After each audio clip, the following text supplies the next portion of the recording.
Today in Audiobooks for Me, we are going to listen to The Mystery of Edwin Drood by Charles Dickens. This book is divided in 4 videos. This is Part 3. We hope you enjoy it. Chapter 13, Both at Their Best. Miss Twinkleton's establishment was about to undergo a serene hush. The Christmas recess was at hand. What had once, and at no remote period, been called, even by the erudite Miss Twinkleton herself, the half, but what was now called, as being more elegant and more strictly collegiate, the term, would expire tomorrow.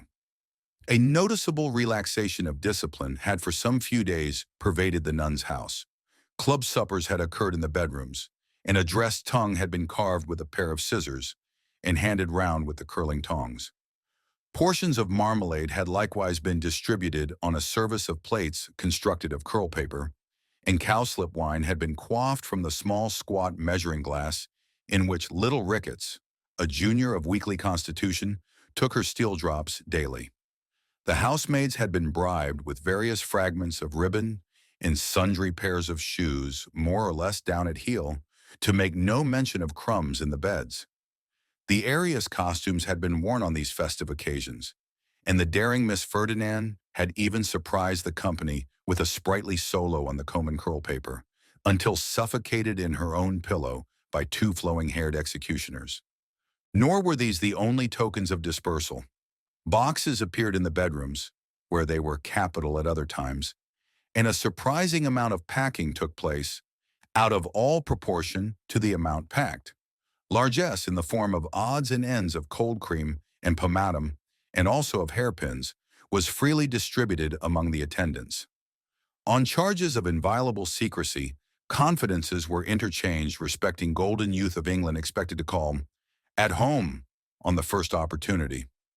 Miss Giggles, deficient in sentiment, did indeed profess that she, for her part, acknowledged such homage by making faces at the golden youth. But this young lady was outvoted by an immense majority. On the last night before a recess, it was always expressly made a point of honor that nobody should go to sleep, and that ghosts should be encouraged by all possible means. This compact invariably broke down, and all the young ladies went to sleep very soon and got up very early. The concluding ceremony came off at 12 o'clock on the day of departure. When Miss Twinkleton, supported by Mrs. Tisher, held a drawing-room in her own apartment, the globes already covered with brown holland, where glasses of white wine and plates of cut pound cake were discovered on the table. Miss Twinkleton then said, "Ladies, another revolving year had brought us round to that festive period at which the first feelings of our nature bounded in our—" Miss Twinkleton was annually going to add bosoms, but annually stopped on the brink of that expression and substituted hearts. Hearts. Our hearts. Hem. Again a revolving year, ladies, had brought us to a pause in our studies. Let us hope our greatly advanced studies, and, like the mariner in his bark, the warrior in his tent, the captive in his dungeon, and the traveler in his various conveyances, we yearned for home. Did we say on such an occasion, in the opening words of Mr. Addison's impressive tragedy, "The dawn is overcast, the morning lowers, and heavily in clouds brings on the day, the great, the important day"? Not so. From horizon to zenith all was couleur de rose, for all was redolent of our relations and friends. Might we find them prospering as we expected? Might they find us prospering as they expected? Ladies, we would now, with our love to one another, wish one another goodbye and happiness until we met again. And when the time should come for our resumption of those pursuits which— here a general depression set in all round. Pursuits which, then let us ever remember what was said by the Spartan general, in words too trite for repetition, at the battle it were superfluous to specify. The handmaidens of the establishment, in their best caps, then handed the trays, and the young ladies sipped and crumbled, and the bespoken coaches began to choke the street. Then leave-taking was not long about, and Miss Twinkleton, in saluting each young lady's cheek, confided to her an exceedingly neat letter, addressed to her next friend at law, with Miss Twinkleton's best compliments in the corner. This missive she handed with an air as if it had not the least connection with the bill, but were something in the nature of a delicate and joyful surprise.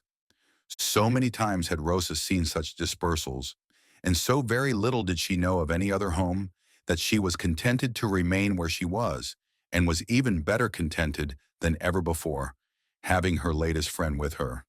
And yet her latest friendship had a blank place in it, of which she could not fail to be sensible. Helena Landless, having been a party to her brother's revelation about Rosa, and having entered into that compact of silence with Mr. Crisparkle, shrank from any allusion to Edwin Drood's name. Why she so avoided it was mysterious to Rosa, but she perfectly perceived the fact. But for the fact, she might have relieved her own little perplexed heart of some of its doubts and hesitations by taking Helena into her confidence. As it was, she had no such vent.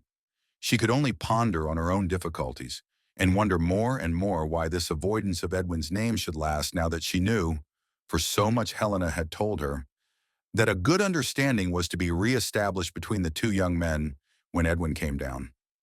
It would have made a pretty picture, so many pretty girls kissing Rosa in the cold porch of the nun's house, and that sunny little creature peeping out of it, unconscious of sly faces carved on spout and gable peeping at her, and waving farewells to the departing coaches, as if she represented the spirit of rosy youth abiding in the place, to keep it bright and warm in its desertion. The hoarse high street became musical with the cry, in various silvery voices, "Goodbye, Rosebud, darling," and the effigy of Mr. Sapsea's father over the opposite doorway seemed to say to mankind, "Gentlemen, favor me with your attention to this charming little last lot left behind, and bid with a spirit worthy of the occasion." Then the staid street, so unwontedly sparkling, youthful, and fresh for a few rippling moments, ran dry, and Cloisterham was itself again. Illustration. Goodbye, Rosebud, darling. If Rosebud in her bower now waited Edwin Drood's coming with an uneasy heart, Edwin for his part was uneasy too, with far less force of purpose in his composition than the childish beauty, crowned by acclamation fairy queen of Miss Twinkleton's establishment. He had a conscience, and Mr. Grewgious had pricked it. That gentleman's steady convictions of what was right and what was wrong in such a case as his were neither to be frowned aside nor laughed aside. They would not be moved. But for the dinner in Staple Inn, and but for the ring he carried in the breast pocket of his coat, he would have drifted into their wedding day without another pause for real thought, loosely trusting that all would go well, left alone. But that serious putting him on his truth to the living and the dead had brought him to a check. He must either give the ring to Rosa, or he must take it back. Once put into this narrowed way of action, it was curious that he began to consider Rosa's claims upon him more unselfishly than he had ever considered them before, and began to be less sure of himself than he had ever been in all his easygoing days. "I will be guided by what she says, and by how we get on," was his decision, walking from the gatehouse to the nun's house. "Whatever comes of it, I will bear his words in mind, and try to be true to the living and the dead." Rosa was dressed for walking. She expected him. It was a bright frosty day, and Miss Twinkleton had already graciously sanctioned fresh air. Thus they got out together before it became necessary for either Miss Twinkleton or the deputy high priest, Mrs. Tisher, to lay even so much as one of those usual offerings on the shrine of propriety. "My dear Eddie," said Rosa when they had turned out of the high street and had got among the quiet walks in the neighborhood of the cathedral and the river, "I want to say something very serious to you. I have been thinking about it for a long, long time. I want to be serious with you too, Rosa dear. I mean to be serious and earnest. Thank you, Eddie. And you will not think me unkind because I begin, will you? You will not think I speak for myself only because I speak first? That would not be generous, would it? And I know you are generous." He said, "I hope I am not ungenerous to you, Rosa." He called her pussy no more, never again. "And there is no fear," pursued Rosa, "of our quarreling, is there? Because, Eddie, clasping her hand on his arm, we have so much reason to be very lenient to each other." "We will be, Rosa. That's a dear good boy. Eddie, let us be courageous. Let us change to brother and sister from this day forth." "Never be husband and wife?" "Never." Neither spoke again for a little while, But after that pause, he said, with some effort, "Of course I know that this has been in both our minds, Rosa. And of course, I am in honor bound to confess freely that it does not originate with you." "No, nor with you, dear," she returned, with pathetic earnestness. "That sprung up between us. You are not truly happy in our engagement. I am not truly happy in it. Oh, I am so sorry, so sorry." And there she broke into tears. "I am deeply sorry too, Rosa. Deeply sorry for you. And I for you, poor boy. And I for you." This pure young feeling, this gentle and forbearing feeling of each toward the other, brought with it its reward in a softening light that seemed to shine on their position. The relations between them did not look willful or capricious or a failure in such a light. They became elevated into something more self-denying, honorable, affectionate, and true. "If we knew yesterday," said Rosa as she dried her eyes, "and we did know yesterday, and on many, many yesterdays, that we were far from right together in those relations which were not of our own choosing, what better could we do today than change them? It is natural that we should be sorry, and you see how sorry we both are. But how much better to be sorry now than then." "When, Rosa?" "When it would be too late, and then we should be angry, besides." Another silence fell upon them. "And you know," said Rosa innocently, "you couldn't like me then, and you can always like me now, for I shall not be a drag upon you, or a worry to you. And I can always like you now, and your sister will not tease or trifle with you. I often did when I was not your sister, and I beg your pardon for it." "Don't let us come to that, Rosa, or I shall want more pardoning than I like to think of." "No, indeed, Eddie. You are too hard, my generous boy, upon yourself. Let us sit down, brother, on these ruins, and let me tell you how it was with us. I think I know, for I have considered about it very much since you were here last time. You liked me, didn't you? You thought I was a nice little thing?" "Everybody thinks that, Rosa." "Do they?" She knitted her brow musingly for a moment, and then flashed out with the bright little induction.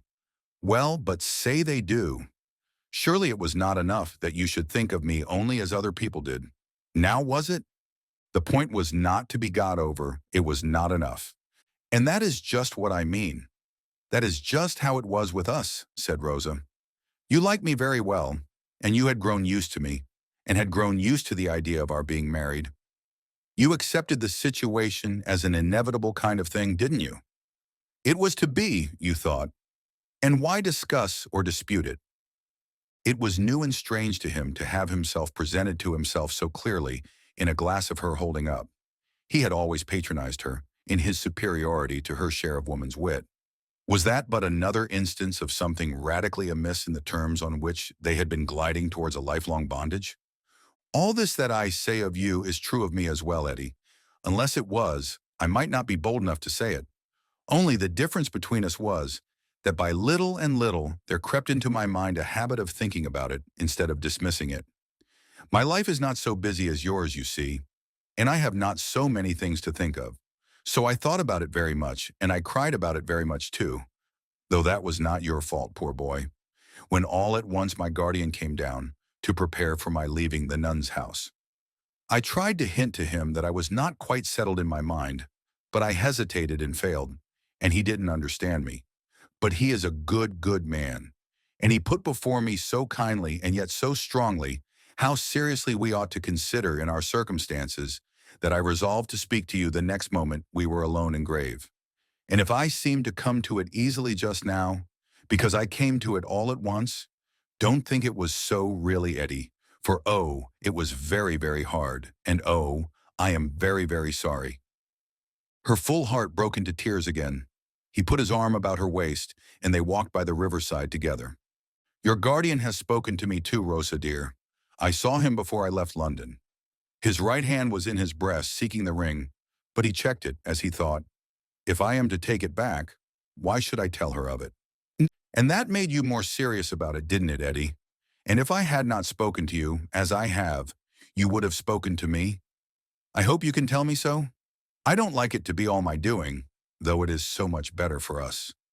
Yes, I should have spoken. I should have put everything before you.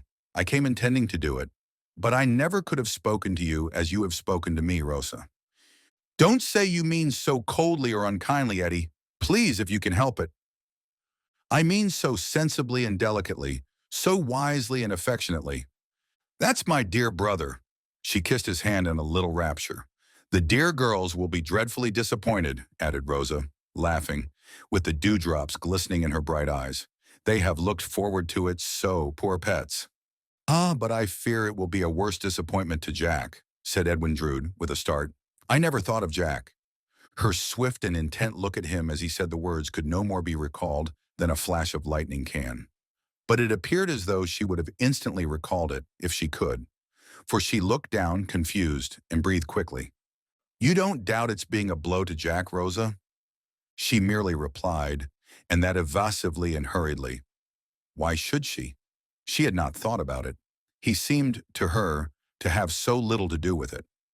My dear child, can you suppose that anyone so wrapped up in another, Mrs. Tope's expression, not mine, as Jack is in me, could fail to be struck all of a heap by such a sudden and complete change in my life? I say sudden, because it will be sudden to him, you know. She nodded twice or thrice, and her lips parted as if she would have assented. But she uttered no sound, and her breathing was no slower. How shall I tell Jack, said Edwin, ruminating. If he had been less occupied with the thought, he must have seen her singular emotion. I never thought of Jack. It must be broken to him before the town crier knows it. I dine with the dear fellow tomorrow and next day, Christmas Eve and Christmas Day, but it would never do to spoil his feast days. He always worries about me, and Maudley coddleys in the merest trifles. The news is sure to overset him. How on earth shall this be broken to Jack? He must be told, I suppose, said Rosa. My dear Rosa, who ought to be in our confidence, if not Jack? My guardian promised to come down, if I should write and ask him. I am going to do so. Would you like to leave it to him? A bright idea, cried Edwin. The other trustee, nothing more natural. He comes down, he goes to Jack, he relates what we have agreed upon, and he states our case better than we could. He has already spoken feelingly to you, he has already spoken feelingly to me, and he'll put the whole thing feelingly to Jack. That's it. I am not a coward, Rosa, but to tell you a secret, I am a little afraid of Jack. No, no, you are not afraid of him, cried Rosa, turning white and clasping her hands. Why, Sister Rosa, what do you see from the turret? Said Edwin, rallying her. My dear girl, you frightened me. Most unintentionally, but I am as sorry as if I had meant to do it. Could you possibly suppose for a moment, from any loose way of speaking of mine, that I was literally afraid of the dear fond fellow? What I mean is that he is subject to a kind of paroxysm or fit. I saw him in it once, and I don't know, but that's so great a surprise, coming upon him direct from me whom he is so wrapped up in, might bring it on perhaps. Which, and this is the secret I was going to tell you, is another reason for your guardian's making the communication. He is so steady, precise, and exact that he will talk Jack's thoughts into shape in no time. Whereas with me, Jack is always impulsive and hurried, and, I may say, almost womanish. Rosa seemed convinced. Perhaps from her own very different point of view of Jack, she felt comforted and protected by the interposition of Mr. Grewgious between herself and him.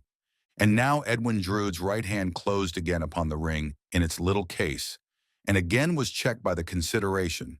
It is certain now that I am to give it back to him. Then why should I tell her of it? That pretty sympathetic nature, which could be so sorry for him in the blight of their childish hopes of happiness together, and could so quietly find itself alone in a new world to weave fresh wreaths of such flowers as it might prove to bear. The old world's flowers being withered would be grieved by those sorrowful jewels. And to what purpose? Why should it be? They were but a sign of broken joys and baseless projects. In their very beauty they were, as the unlikeliest of men had said, almost a cruel satire on the loves, hopes, plans of humanity, which are able to forecast nothing, and are so much brittle dust. Let them be. He would restore them to her guardian when he came down. He in his turn would restore them to the cabinet from which he had unwillingly taken them. And there, like old letters or old vows or other records of old aspirations come to nothing, they would be disregarded until, being valuable, they were sold into circulation again to repeat their former round. Let them be. Let them lie unspoken of in his breast. However distinctly or indistinctly he entertained these thoughts, he arrived at the conclusion, let them be. Among the mighty store of wonderful chains that are forever forging, day and night in the vast ironworks of time and circumstance, there was one chain forged in the moment of that small conclusion, riveted to the foundations of heaven and earth, and gifted with invincible force to hold and drag. They walked on by the river. They began to speak of their separate plans.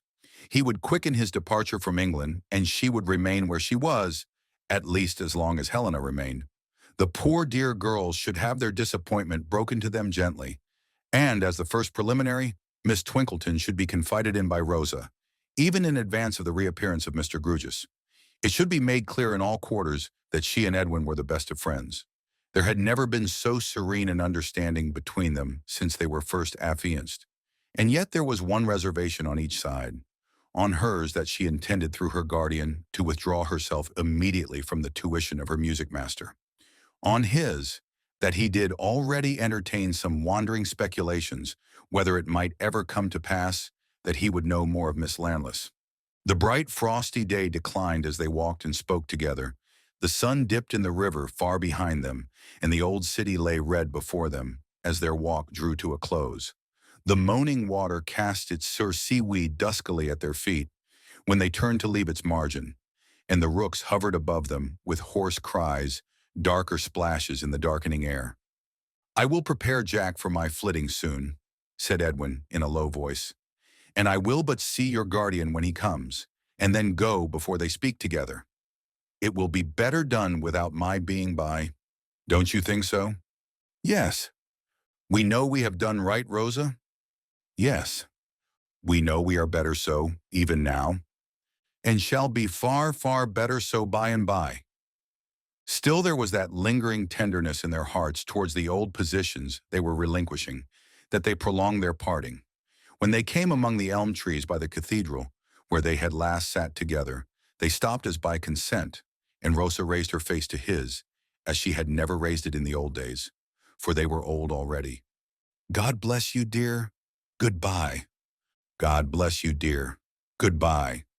They kissed each other fervently. "Now please take me home, Eddie, and let me be by myself." "Don't look round, Rosa," he cautioned her as he drew her arm through his and led her away. "Didn't you see Jack?" "No. Where?" "Under the trees. He saw us as we took leave of each other. Poor fellow, he little thinks we have parted. This will be a blow to him, I am much afraid." She hurried on without resting, and hurried on until they had passed under the gatehouse into the street. Once there, she asked, "Has he followed us? You can look without seeming to. Is he behind?" "No. Yes, he is. He has just passed out under the gateway. The dear, sympathetic old fellow likes to keep us in sight.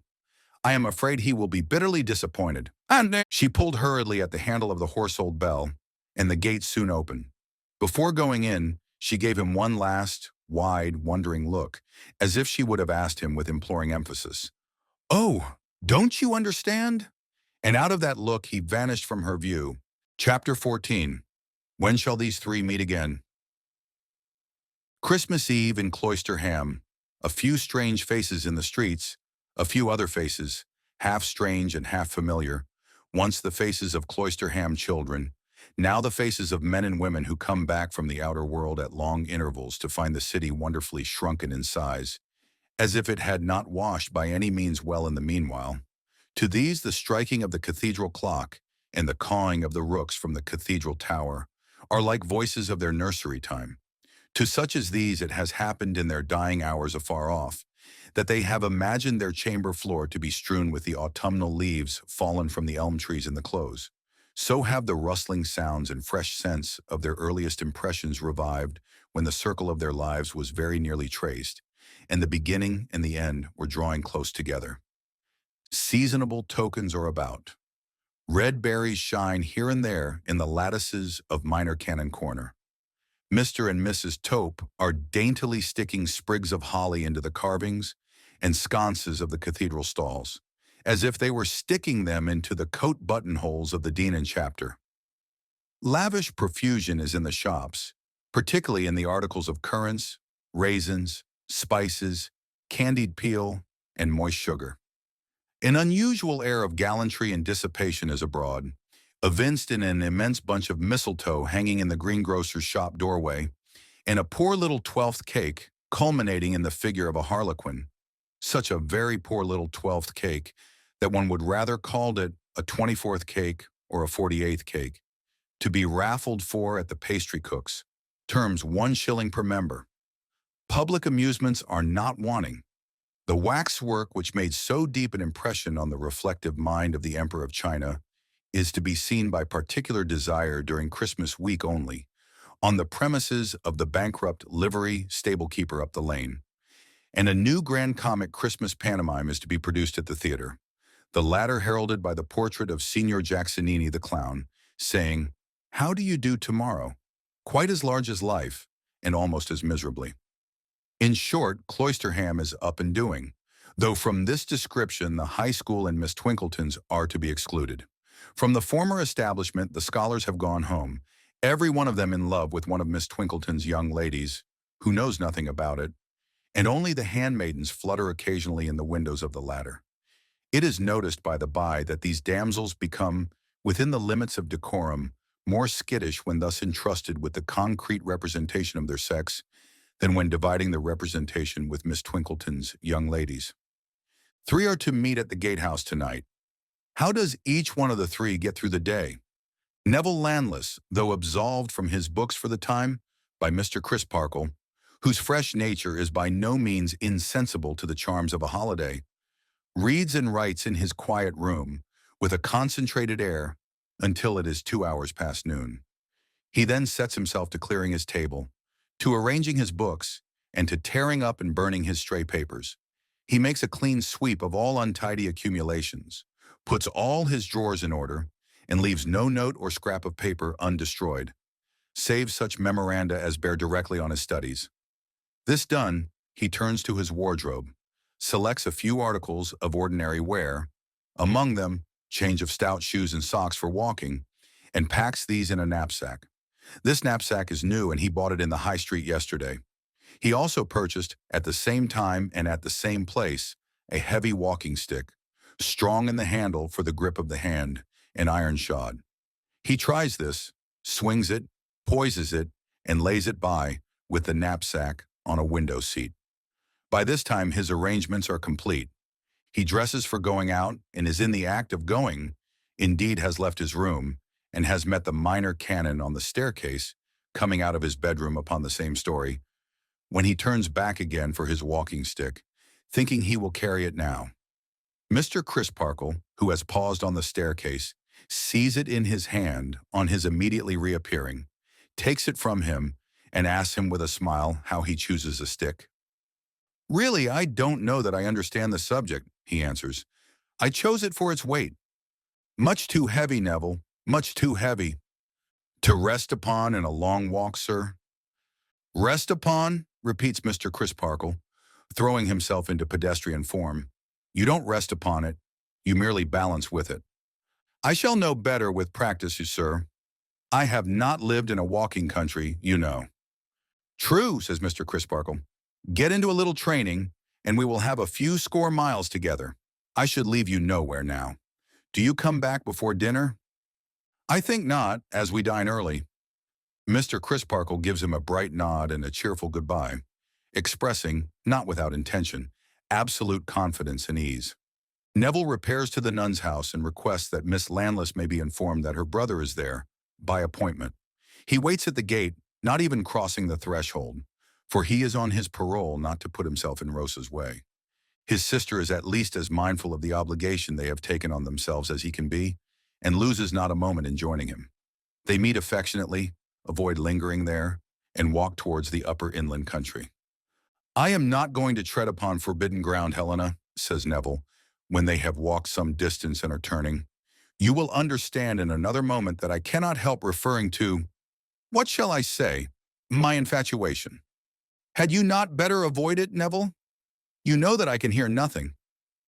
You can hear, my dear, what Mr. Crisparkle has heard, and heard with approval. Yes, I can hear so much. Well, it is this.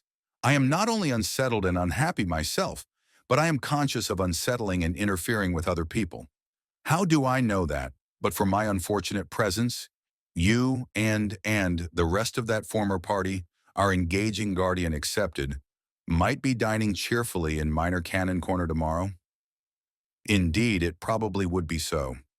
I can see too well that I am not high in the old lady's opinion, and it is easy to understand what an irksome clog I must be upon the hospitalities of her orderly house, especially at this time of year, when I must be kept asunder from this person, and there is such a reason for my not being brought into contact with that person, and an unfavorable reputation has preceded me with such another person, and so on. I have put this very gently to Mr. Crisparkle, for you know his self-denying ways, but still I have put it. What I have laid much greater stress upon at the same time is that I am engaged in a miserable struggle with myself, and that a little change and absence may enable me to come through it the better. So the weather being bright and hard, I am going on a walking expedition, and intend taking myself out of everybody's way, my own included, I hope, tomorrow morning. When to come back? In a fortnight. And going quite alone? I am much better without company, even if there were anyone but you to bear me company, my dear Helena. Mr. Crisparkle entirely agrees, you say? Entirely. I am not sure but that at first he was inclined to think it rather a moody scheme, and one that might do a brooding mind harm. But we took a moonlight walk last Monday night to talk it over at leisure, and I represented the case to him as it really is. I showed him that I do want to conquer myself, and that, this evening well got over, it is surely better that I should be away from here just now than here.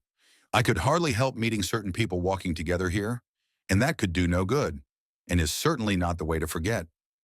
A fortnight hence, that chance will probably be over, for the time, and when it again arises for the last time, why, I can again go away. Farther, I really do feel hopeful of bracing exercise and wholesome fatigue. You know that Mr. Crisparkle allows such things their full weight in the preservation of his own sound mind and his own sound body, and that his just spirit is not likely to maintain one set of natural laws for himself and another for me. He yielded to my view of the matter when convinced that I was honestly in earnest, and so with his full consent, I start tomorrow morning, early enough to be not only out of the streets, but out of hearing of the bells when the good people go to church. Helena thinks it over, and thinks well of it. Mr. Crisparkle doing so, she would do so, but she does originally, out of her own mind, think well of it as a healthy project, denoting a sincere endeavor and an active attempt at self-correction. She is inclined to pity him, poor fellow, for going away solitary on the great Christmas festival, but she feels it much more to the purpose to encourage him, and she does encourage him. He will write to her. He will write to her every alternate day and tell her all his adventures. Does he send clothes on in advance of him? My dear Helena, no. Travel like a pilgrim, with wallet and staff. My wallet, or my knapsack, is packed and ready for strapping on, and here is my staff. He hands it to her. She makes the same remark as Mr. Crisparkle, that it is very heavy, and gives it back to him, asking what wood it is. Iron wood. Up to this point he has been extremely cheerful. Perhaps the having to carry his case with her, and therefore to present it in its brightest aspect, has roused his spirits. Perhaps the having done so with success is followed by a revulsion. As the day closes in, and the city lights begin to spring up before them, he grows depressed. I wish I were not going to this dinner, Helena. Dear Neville, is it worthwhile to care much about it? Think how soon it will be over. How soon it will be over, he repeats gloomily. Yes, but I don't like it. There may be a moment's awkwardness she cheeringly represents to him, but it can only last a moment. He is quite sure of himself. I wish I felt as sure of everything else as I feel of myself, he answers her. How strangely you speak, dear. What do you mean? Helena, I don't know. I only know that I don't like it. What a strange dead weight there is in the air. She calls his attention to those copperous clouds beyond the river and says that the wind is rising. He scarcely speaks again until he takes leave of her at the gate of the nun's house. She does not immediately enter when they have parted, but remains looking after him along the street. Twice he passes the gatehouse, reluctant to enter. At length, the cathedral clock chiming 1/4, with a rapid turn he hurries in, and so he goes up the postern stair. Edwin Drood passes a solitary day. Something of deeper moment than he had thought has gone out of his life, and in the silence of his own chamber he wept for it last night. Though the image of Miss Landless still hovers in the background of his mind, the pretty little affectionate creature, so much firmer and wiser than he had supposed, occupies its stronghold. It is with some misgiving of his own unworthiness that he thinks of her, and of what they might have been to one another if he had been more in earnest some time ago, if he had set a higher value on her, if instead of accepting his lot in life as an inheritance, of course, he had studied the right way to its appreciation and enhancement. And still, for all this, and though there is a sharp heartache in all this, the vanity and caprice of youth sustain that handsome figure of Miss Landless in the background of his mind. That was a curious look of Rosa's when they parted at the gate. Did it mean that she saw below the surface of his thoughts and down into their twilight depths? Scarcely that, for it was a look of astonished and keen inquiry. He decides that he cannot understand it, though it was remarkably expressive.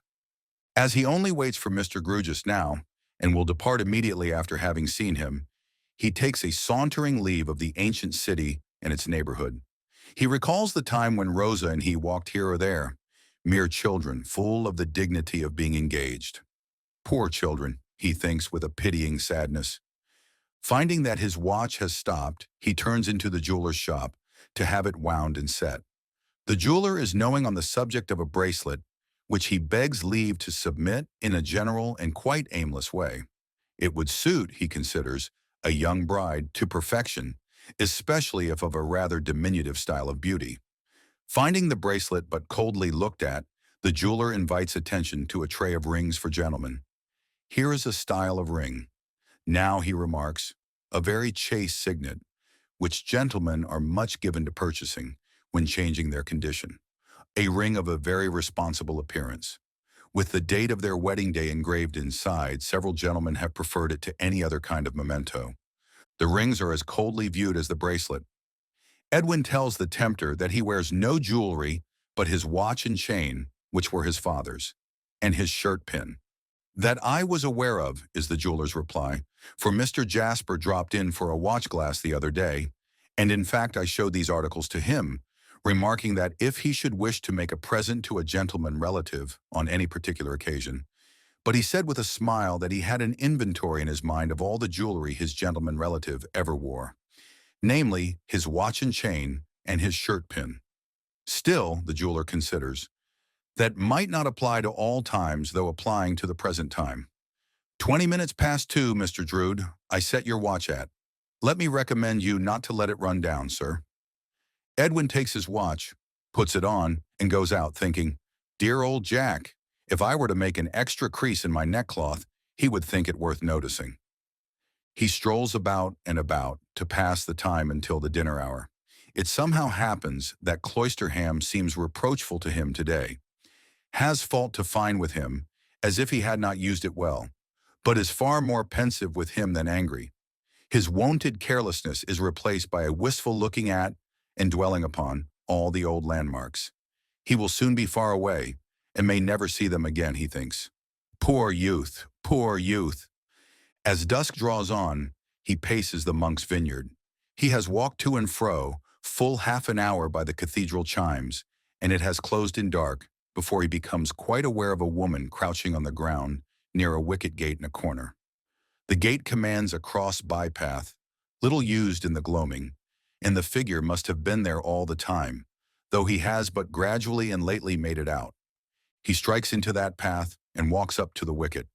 By the light of a lamp near it, he sees that the woman is of a haggard appearance, and that her weazened chin is resting on her hands, and that her eyes are staring, with an unwinking, blind sort of steadfastness, before her. always kindly but moved to be unusually kind this evening, and having bestowed kind words on most of the children and aged people he has met, he at once bends down and speaks to this woman. "Are you ill?" "No, dearie," she answers, without looking at him, and with no departure from her strange blind stare. "Are you blind?" "No, dearie." "Are you lost, homeless, faint? What is the matter, that you stay here in the cold so long, without moving?" By slow and stiff efforts, she appears to contract her vision until it can rest upon him, and then a curious film passes over her and she begins to shake. He straightens himself, recoils a step, and looks down at her in a dread amazement, for he seems to know her. Good heaven, he thinks next moment, like Jack that night. As he looks down at her, she looks up at him and whimpers, "My lungs is weakly, my lungs is dreffle bad.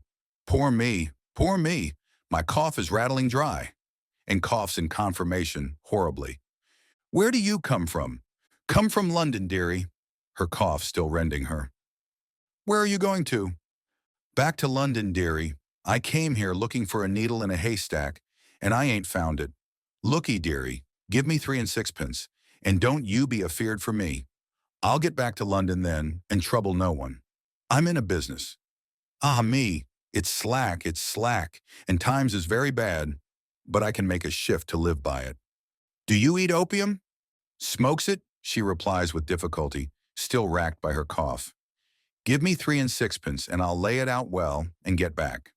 If you don't give me 3 and 6pence, don't give me a brass farden. And if you do give me 3 and 6pence, dearie, I'll tell you something." He counts the money from his pocket and puts it in her hand. She instantly clutches it tight and rises to her feet with a croaking laugh of satisfaction. "Bless ye! Hark ye, dear Ganelum, what's your christen name?" "Edwin, Edwin, Edwin, Edwin," she repeats, trailing off into a drowsy repetition of the word, and then asks suddenly, "Is the short of that name Eddie?" "It is sometimes called so," he replies with the color starting to his face. "Don't sweethearts call it so?" she asks, pondering. "How should I know? Haven't you a sweetheart upon your soul?" "None." She is moving away with another, "Bless ye and thank ye, dearie," when he adds, "You were to tell me something. You may as well do so." "So I was, so I was." "Well then, whisper, you be thankful that your name ain't Ned." He looks at her quite steadily as he asks, "Why?" "Because it's a bad name to have just now." "How a bad name?" "A threatened name. A dangerous name." "The proverb says that threatened men live long," he tells her lightly. "Then Ned, so threatened is he, wherever he may be while I am a-talking to you, dearie, should live to all eternity," replies the woman.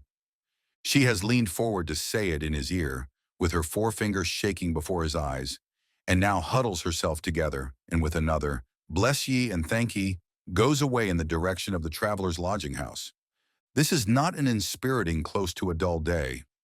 Alone in a sequestered place, surrounded by vestiges of old time and decay, it rather has a tendency to call a shudder into being.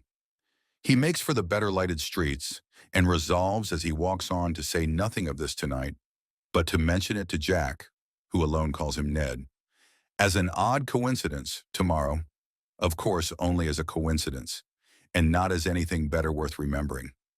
Still, it holds to him, as many things much better worth remembering never did. He has another mile or so to linger out before the dinner hour, and when he walks over the bridge and by the river, the woman's words are in the rising wind, in the angry sky, in the troubled water, in the flickering lights. There is some solemn echo of them even in the cathedral chime, which strikes a sudden surprise to his heart as he turns in under the archway of the gatehouse. And so he goes up the postern stair. John Jasper passes a more agreeable and cheerful day than either of his guests. Having no music lessons to give in the holiday season, his time is his own, but for the cathedral services. He is early among the shopkeepers, ordering little table luxuries that his nephew likes. His nephew will not be with him long, he tells his provision dealers, and so must be petted and made much of. While out on his hospitable preparations, he looks in on Mr. Sapsea, and mentions that dear Ned and that inflammable young spark of Mr. Crisparkle's are to dine at the gatehouse today and make up their difference. Mr. Sapsay is by no means friendly towards the inflammable young spark. He says that his complexion is un-English, and when Mr. Sapsay has once declared anything to be un-English, he considers that thing everlastingly sunk in the bottomless pit. John Jasper is truly sorry to hear Mr. Sapsay speak thus, for he knows right well that Mr. Sapsay never speaks without a meaning, and that he has a subtle trick of being right. Mr. Sapsay, by a very remarkable coincidence, is of exactly that opinion. Mr. Jasper is in beautiful voice this day. In the pathetic supplication to have his heart inclined to keep this law, he quite astonishes his fellows by his melodious power. He has never sung difficult music with such skill and harmony as in this day's anthem. His nervous temperament is occasionally prone to take difficult music a little too quickly. Today, his time is perfect. These results are probably attained through a grand composure of the spirits. The mere mechanism of his throat is a little tender, for he wears, both with his singing robe and with his ordinary dress, a large black scarf of strong, close-woven silk, slung loosely round his neck. But his composure is so noticeable that Mr. Crisparkle speaks of it as they come out from vespers. I must thank you, Jasper, for the pleasure with which I have heard you today. Beautiful, delightful. You could not have so outdone yourself, I hope, without being wonderfully well. I am wonderfully well.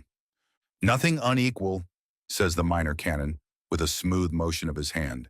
Nothing unsteady, nothing forced, nothing avoided, all thoroughly done in a masterly manner, with perfect self-command. Thank you. I hope so, if it is not too much to say. One would think, Jasper, you had been trying a new medicine for that occasional indisposition of yours. No, really, that's well observed, for I have. Then stick to it, my good fellow, says Mr. Crisparkle, clapping him on the shoulder with friendly encouragement. Stick to it. I will. I congratulate you, Mr. Crisparkle pursues, as they come out of the cathedral, on all accounts. Thank you again. I will walk round to the corner with you, if you don't object. I have plenty of time before my company come, and I want to say a word to you, which I think you will not be displeased to hear. What is it? Well, we were speaking the other evening of my black humors. Mr. Crisparkle's face falls and he shakes his head deploringly. I said, you know, that I should make you an antidote to those black humors, and you said you hoped I would consign them to the flames. And I still hope so, Jasper. With the best reason in the world, I mean to burn this year's diary at the year's end. Because you, Mr. Crisparkle brightens greatly as he thus begins, you anticipate me, because I feel that I have been out of sorts, gloomy, bilious, brain-oppressed, whatever it may be. You said I had been exaggerative. So I have. Mr. Crisparkle's brightened face brightened still more. I couldn't see it then, because I was out of sorts, but I am in a healthier state now, and I acknowledge it with genuine pleasure. I made a great deal of a very little. That's the fact. It does me good, cries Mr. Crisparkle, to hear you say it. A man leading a monotonous life, Jasper proceeds, and getting his nerves or his stomach out of order, dwells upon an idea until it loses its proportions. That was my case with the idea in question. So I shall burn the evidence of my case when the book is full, and begin the next volume with a clearer vision. This is better, says Mr. Crisparkle, stopping at the steps of his own door to shake hands, than I could have hoped. Why, naturally, returns Jasper. You had but little reason to hope that I should become more like yourself. You are always training yourself to be, mind and body, as clear as crystal, and you always are and never change. Whereas I am a muddy, solitary, moping weed. However, I have got over that mope. Shall I wait while you ask if Mr. Neville has left for my place? If not, he and I may walk round together. I think, says Mr. Crisparkle, opening the entrance door with his key, that he left some time ago. At least I know he left, and I think he has not come back. But I'll inquire. You won't come in? My company wait, said Jasper with a smile. The minor canon disappears, and in a few moments returns. As he thought, Mr. Neville has not come back. Indeed, as he remembers now, Mr. Neville said he would probably go straight to the gatehouse. "Bad manners in a host," says Jasper. "My company will be there before me. What will you bet that I don't find my company embracing?" "I will bet, or I would, if ever I did bet," returns Mr. Crisparkle, "that your company will have a gay entertainer this evening." Jasper nods and laughs. "Good night." He retraces his steps to the cathedral door and turns down past it to the gatehouse. He sings in a low voice and with delicate expression as he walks along. It still seems as if a false note were not within his power tonight, and as if nothing could hurry or retard him. Arriving thus under the arched entrance of his dwelling, he pauses for an instant in the shelter to pull off that great black scarf and bang it in a loop upon his arm. For that brief time his face is knitted and stern, but it immediately clears as he resumes his singing and his way. And so he goes up the postern stair. The red light burns steadily all the evening in the lighthouse on the margin of the tide of busy life. Softened sounds and hum of traffic pass it and flow on irregularly into the lonely precincts. But very little else goes by, save violent rushes of wind. It comes on to blow a boisterous gale. The precincts are never particularly well lighted, but the strong blasts of wind blowing out many of the lamps, in some instances shattering the frames too, and bringing the glass rattling to the ground. They are unusually dark tonight. The darkness is augmented and confused by flying dust from the earth, dry twigs from the trees, and great ragged fragments from the rooks' nests up in the tower. The trees themselves so toss and creak as this tangible part of the darkness madly whirls about that they seem in peril of being torn out of the earth, while ever and again a crack and a rushing fall denote that some large branch has yielded to the storm. Not such power of wind has blown for many a winter night. Chimneys topple in the streets, and people hold to posts and corners and to one another to keep themselves upon their feet. The violent rushes abate not, but increase in frequency and fury until at midnight.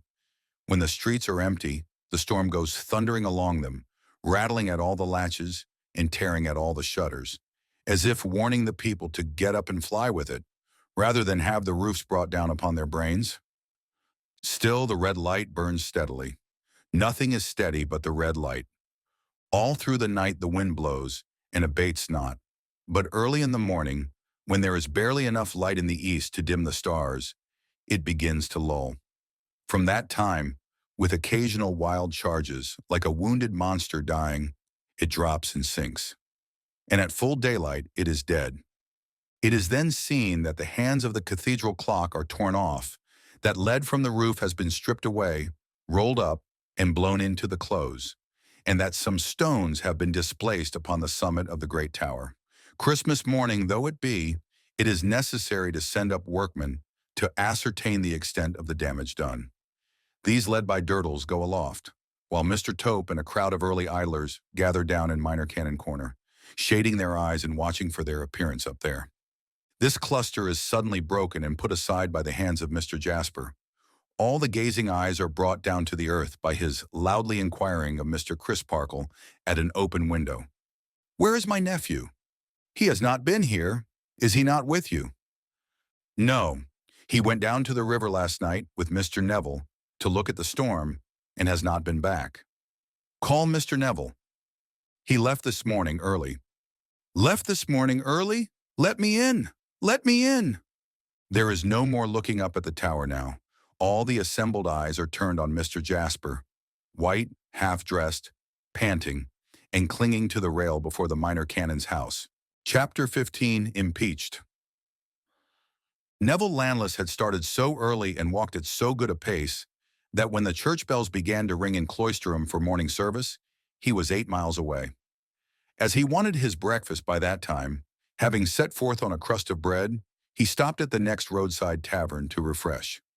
Visitors in want of breakfast, unless they were horses or cattle, for which class of guests there was preparation enough in the way of water trough and hay, were so unusual at the sign of the tilted wagon that it took a long time to get the wagon into the track of tea and toast and bacon. Neville, in the interval, sitting in a sanded parlor, wondering in how long a time after he had gone, the sneezy fire of damp faggots would begin to make somebody else warm, Indeed, the tilted wagon, as a cool establishment on the top of a hill, where the ground before the door was puddled with damp hoofs and trodden straw, where a scolding landlady slapped a moist baby, with one red sock on and one wanting, in the bar, where the cheese was cast aground upon a shelf, in company with a moldy tablecloth and a green-handled knife, in a sort of cast-iron canoe, where the pale-faced bread shed tears of crumb over its shipwreck in another canoe, where the family linen, half-washed and half-dried, led a public life of lying about, where everything to drink was drunk out of mugs, and everything else was suggestive of a rhyme to mugs. The tilted wagon, all these things considered, hardly kept its painted promise of providing good entertainment for man and beast. However, man, in the present case, was not critical, but took what entertainment he could get, and went on again after a longer rest than he needed. He stopped at some quarter of a mile from the house, hesitating whether to pursue the road, or to follow a cart track between two high hedgerows which led across the slope of a breezy heath, and evidently struck into the road again by and by. He decided in favor of this latter track, and pursued it with some toil, the rise being steep and the way worn into deep ruts. He was laboring along when he became aware of some other pedestrians behind him. As they were coming up at a faster pace than his, he stood aside against one of the high banks to let them pass. But their manner was very curious. Only 4 of them passed. Other 4 slackened speed and loitered as intending to follow him when he should go on. The remainder of the party, half a dozen perhaps, turned and went back at a great rate. He looked at the 4 behind him, and he looked at the 4 before him. They all returned his look. He resumed his way. The 4 in advance went on, constantly looking back. The 4 in the rear came closing up. When they all ranged out from the narrow track upon the open slope of the heath, and this order was maintained, let him diverge as he would to either side. There was no longer room to doubt that he was beset by these fellows. He stopped as a last test, and they all stopped. "Why do you attend upon me in this way, Wayne?" he asked the whole body. "Are you a pack of thieves?" "Don't answer him," said one of the number. He did not see which. "Better be quiet." "Better be quiet?" repeated Neville. "Who said so?" Nobody replied. "It's good advice, whichever of you skulkers gave it," he went on angrily. "I will not submit to be penned in between 4 men there and 4 men there. I wish to pass, and I mean to pass, those 4 in front." They were all standing still, himself included. "If 8 men or 4 men or 2 men set upon one," he proceeded, growing more enraged, "the one has no chance but to set his mark upon some of them. And by the Lord, I'll do it if I am interrupted any farther." Shouldering his heavy stick and quickening his pace, he shot on to pass the 4 ahead. The largest and strongest man of the number changed swiftly to the side on which he came up, and dexterously closed with him and went down with him, but not before the heavy stick had descended smartly. "Let him be," said this man in a suppressed voice as they struggled together on the grass. "Fair play. His is the build of a girl to mine, and he's got a weight strapped to his back besides. Let him alone. I'll manage him." After a little rolling about, in a close scuffle which caused the faces of both to be besmeared with blood, the man took his knee from Neville's chest and rose, saying, "There, now take him arm in arm, any 2 of you." It was immediately done. "As to our being a pack of thieves, Mr. Landless," said the man, as he spat out some blood and wiped more from his face, "you know better than that at midday. We wouldn't have touched you if you hadn't forced us. We're going to take you round to the high road anyhow, and you'll find help enough against thieves there, if you want it. Wipe his face, somebody. See how it's a-trickling down him." When his face was cleansed, Neville recognized in the speaker Joe, driver of the Cloisterham omnibus, whom he had seen but once, and that on the day of his arrival. "And what I recommend you for the present is, don't talk, Mr. Landless. You'll find a friend waiting for you at the high road, gone ahead by the other way when we split into 2 parties, and you had much better say nothing till you come up with him. Bring that stick along, somebody else, and let's be moving." Utterly bewildered, Neville stared around him and said not a word. Walking between his 2 conductors, who held his arms in theirs, he went on, as in a dream, until they came again into the high road and into the midst of a little group of people. The men who had turned back were among the group, and its central figures were Mr. Jasper and Mr. Crisparkle. Neville's conductors took him up to the minor canon, and there released him, as an act of deference to that gentleman. "What is all this, sir? What is the matter? I feel as if I had lost my senses," cried Neville, the group closing in around him. "Where is my nephew?" asked Mr. Jasper wildly. "Where is your nephew?" repeated Neville. "Why do you ask me?" "I ask you," retorted Jasper, "because you were the last person in his company, and he is not to be found." "Not to be found!" cried Neville, aghast. "Stay, stay," said Mr. Crisparkle. "Permit me, Jasper. Mr. Neville, you are confounded. Collect your thoughts. It is of great importance that you should collect your thoughts. Attend to me." "I will try, sir, but I seem mad." "You left Mr. Jasper last night with Edwin Drood?" "Yes." "At what hour?" "Was it at 12 o'clock?" asked Neville, with his hand to his confused head, and appealing to Jasper. "Quite right," said Mr. Crisparkle. "The hour Mr. Jasper has already named to me. You went down to the river together?" "Undoubtedly. To see the action of the wind there." "What followed? How long did you stay there?" "About 10 minutes, I should say not more. We then walked together to your house, and he took leave of me at the door." "Did he say that he was going down to the river again?" "No. He said that he was going straight back." The bystanders looked at one another and at Mr. Crisparkle, to whom Mr. Jasper, who had been intensely watching Neville, said in a low, distinct, suspicious voice, "What are those stains upon his dress?" All eyes were turned toward the blood upon his clothes. "And here are the same stains upon this stick," said Jasper, taking it from the hand of the man who held it. "I know the stick to be his, and he carried it last night. What does this mean?" "In the name of God, say what it means, Neville," urged Mr. Crisparkle. "That man and I," said Neville, pointing out his late adversary, "had a struggle for the stick just now, and you may see the same marks on him, sir. What was I to suppose when I found myself molested by 8 people? Could I dream of the true reason when they would give me none at all?" They admitted that they had thought it discreet to be silent, and that the struggle had taken place, and yet the very men who had seen it looked darkly at the smears which the bright cold air had already dried. "We must return, Neville," said Mr. Crisparkle. "Of course you will be glad to come back to clear yourself?" "Of course, sir." "Mr. Landless will walk at my side," the minor canon continued, looking around him. "Come, Neville." They set forth on the walk back, and the others, with one exception, straggled after them at various distances. Jasper walked on the other side of Neville, and never quitted that position. He was silent, while Mr. Crisparkle more than once repeated his former questions, and while Neville repeated his former answers. Also, while they both hazarded some explanatory conjectures. He was obstinately silent, because Mr. Crisparkle's manner directly appealed to him to take some part in the discussion, and no appeal would move his fixed face. When they drew near to the city, and it was suggested by the minor canon that they might do well in calling on the mayor at once, he assented with a stern nod, but he spake no word until they stood in Mr. Sapsea's parlor.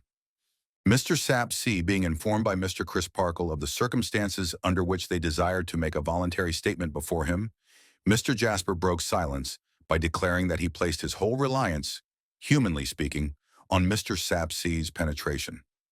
There was no conceivable reason why his nephew should have suddenly absconded, unless Mr. Sapsea could suggest one, and then he would defer. There was no intelligible likelihood of his having returned to the river and been accidentally drowned in the dark, unless it should appear likely to Mr. Sapsea, and then again he would defer. He washed his hands as clean as he could of all horrible suspicions, unless it should appear to Mr. Sapsea that some such were inseparable from his last companion before his disappearance, not on good terms with previously, and then once more he would defer. His own state of mind, he being distracted with doubts and laboring under dismal apprehensions, was not to be safely trusted. But Mr. Sapsea's was. Mr. Sapsea expressed his opinion that the case had a dark look. In short, and here his eyes rested full on Neville's countenance, an un-English complexion. Having made this grand point, He wandered into a denser haze and maze of nonsense than even a mayor might have been expected to disport himself in, and came out of it with the brilliant discovery that to take the life of a fellow creature was to take something that didn't belong to you. He wavered whether or no he should at once issue his warrant for the committal of Neville Landless to jail, under circumstances of grave suspicion, and he might have gone so far as to do it but for the indignant protest of the minor canon, who undertook for the young man's remaining in his own house and being produced by his own hands whenever demanded. Mr. Jasper then understood Mr. Sapsay to suggest that the river should be dragged, that its banks should be rigidly examined, that particulars of the disappearance should be sent to all outlying places into London, and that placards and advertisements should be widely circulated imploring Edwin Drood, if for any unknown reason he had withdrawn himself from his uncle's home and society, to take pity on that loving kinsman's sore bereavement and distress, and somehow inform him that he was yet alive. Mr. Sapsay was perfectly understood, for this was exactly his meaning, though he had said nothing about it, and measures were taken towards all these ends immediately. It would be difficult to determine which was the more oppressed with horror and amazement, Neville Landless or John Jasper, but that Jasper's position forced him to be active, while Neville's forced him to be passive. There would have been nothing to choose between them. Each was bowed down and broken. With the earliest light of the next morning, men were at work upon the river, and other men, most of whom volunteered for the service, were examining the banks. All the livelong day the search went on, upon the river, with barge and pole and drag and net, upon the muddy and rushy shore with jack boots, hatchet, spade, rope, dogs, and all imaginable appliances. Even at night the river was specked with lanterns and lurid with fires. Far-off creeks into which the tide washed as it changed had their knots of watchers, listening to the lapping of the stream and looking out for any burden it might bear. Remote shingly causeways near the sea, and lonely points off which there was a race of water, had their unwonted flaring cressets and rough-coated figures when the next day dawned. But no trace of Edwin Drood revisited the light of the sun. All that day again the search went on, now in barge and boat, and now ashore among the osiers, or tramping amidst mud and stakes and jagged stones in low-lying places, where solitary watermarks and signals of strange shapes showed like specters. John Jasper worked and toiled, but to no purpose, for still no trace of Edwin Drood revisited the light of the sun. Setting his watches for that night again, so that vigilant eyes should be kept on every change of tide, he went home exhausted, unkempt and disordered, bedaubed with mud that had dried upon him, and with much of his clothing torn to rags. He had but just dropped into his easy-chair when Mr. Grewgious stood before him. "This is strange news," said Mr. Grewgious. "Strange and fearful news." Jasper had merely lifted up his heavy eyes to say it, and now dropped them again as he drooped, worn out, over one side of his easy-chair. Mr. Grewgious smoothed his head and face and stood looking at the fire. "How is your ward?" asked Jasper, after a time, in a faint, fatigued voice. "Poor little thing! You may imagine her condition." "Have you seen his sister?" inquired Jasper as before. "Whose?" The curtness of the counter-question, and the cool, slow manner in which, as he put it, Mr. Grewgious moved his eyes from the fire to his companion's face, might at any other time have been exasperating. In his depression and exhaustion, Jasper merely opened his eyes to say, "The suspected young man's." "Do you suspect him?" asked Mr. Grewgious. "I don't know what to think. I cannot make up my mind." "Nor I," said Mr. Grewgious, "but as you spoke of him as the suspected young man, I thought you had made up your mind.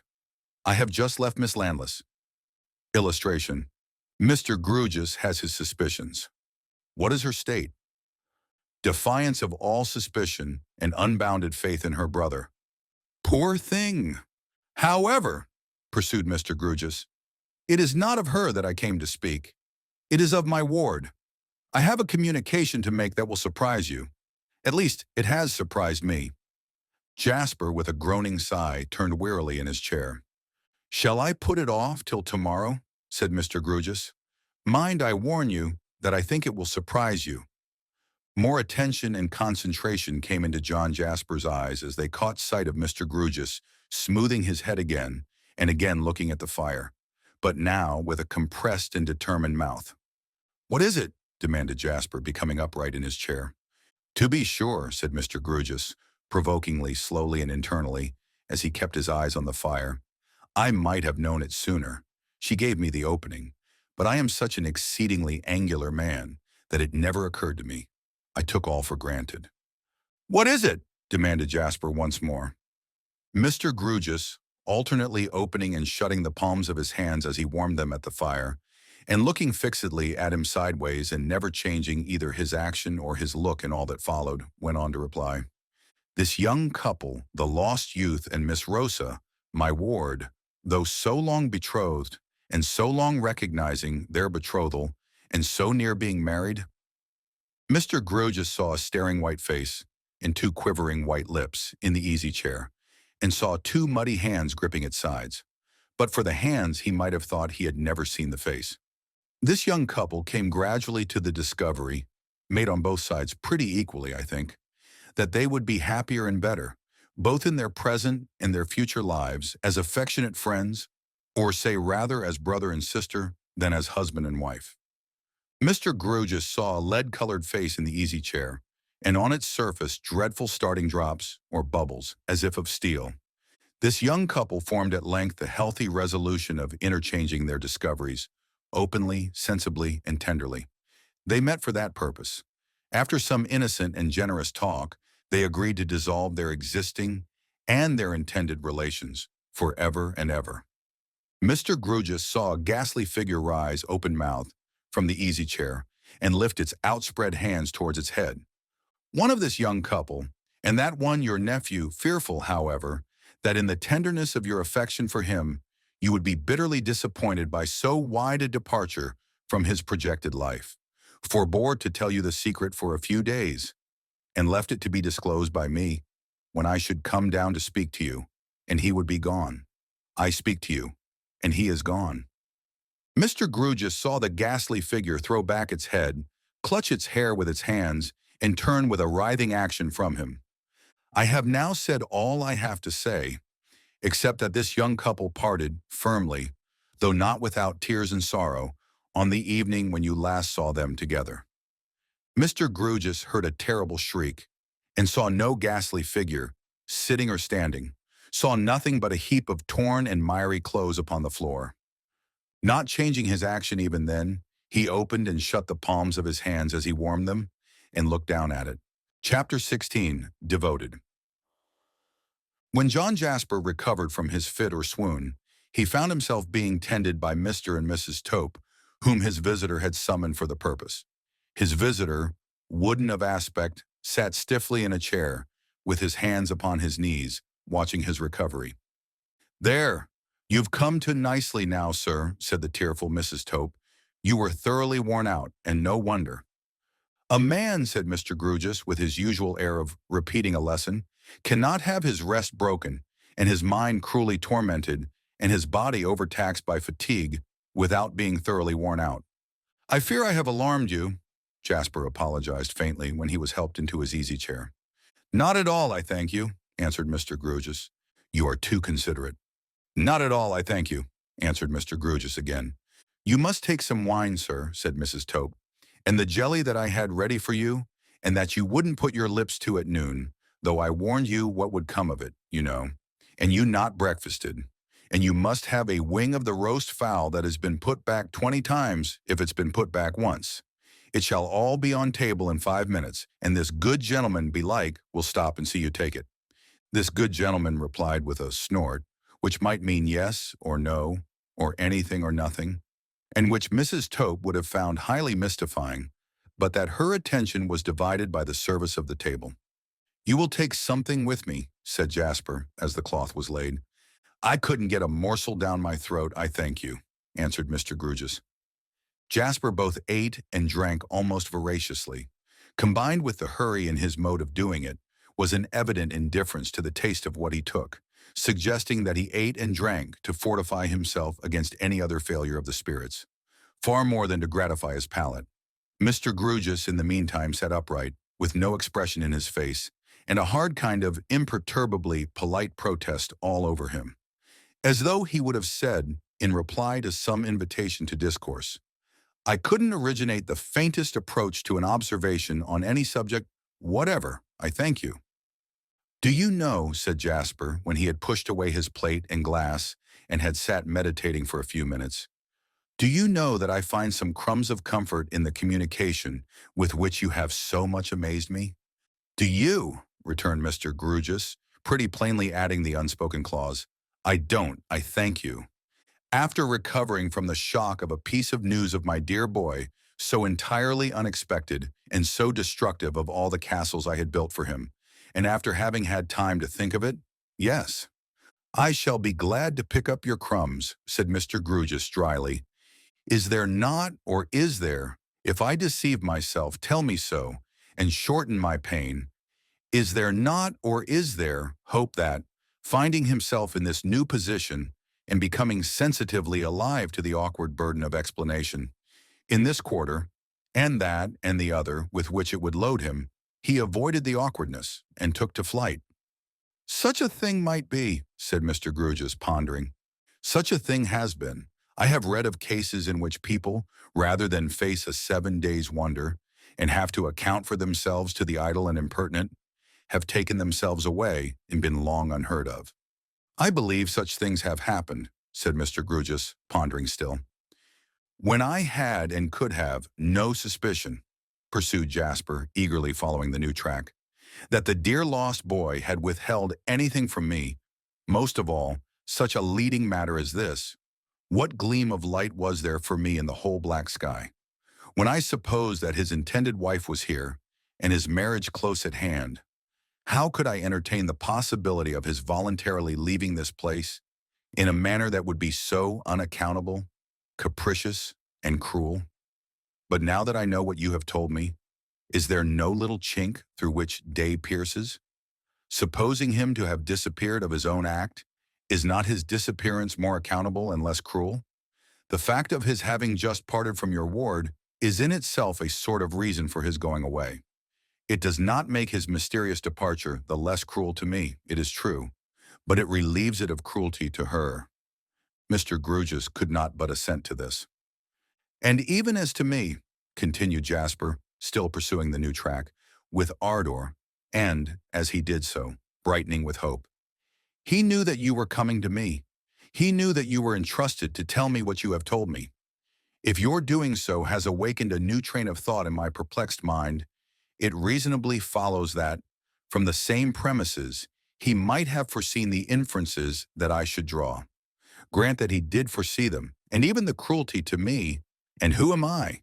John Jasper, music master, vanishes." Once more Mr. Grewgious could not but assent to this. "I have had my distrusts, and terrible distrusts they have been," said Jasper. "But your disclosure, overpowering as it was at first, showing me that my own dear boy had had a great disappointing reservation from me, who so fondly loved him, kindles hope within me. You do not extinguish it when I state it, but admit it to be a reasonable hope.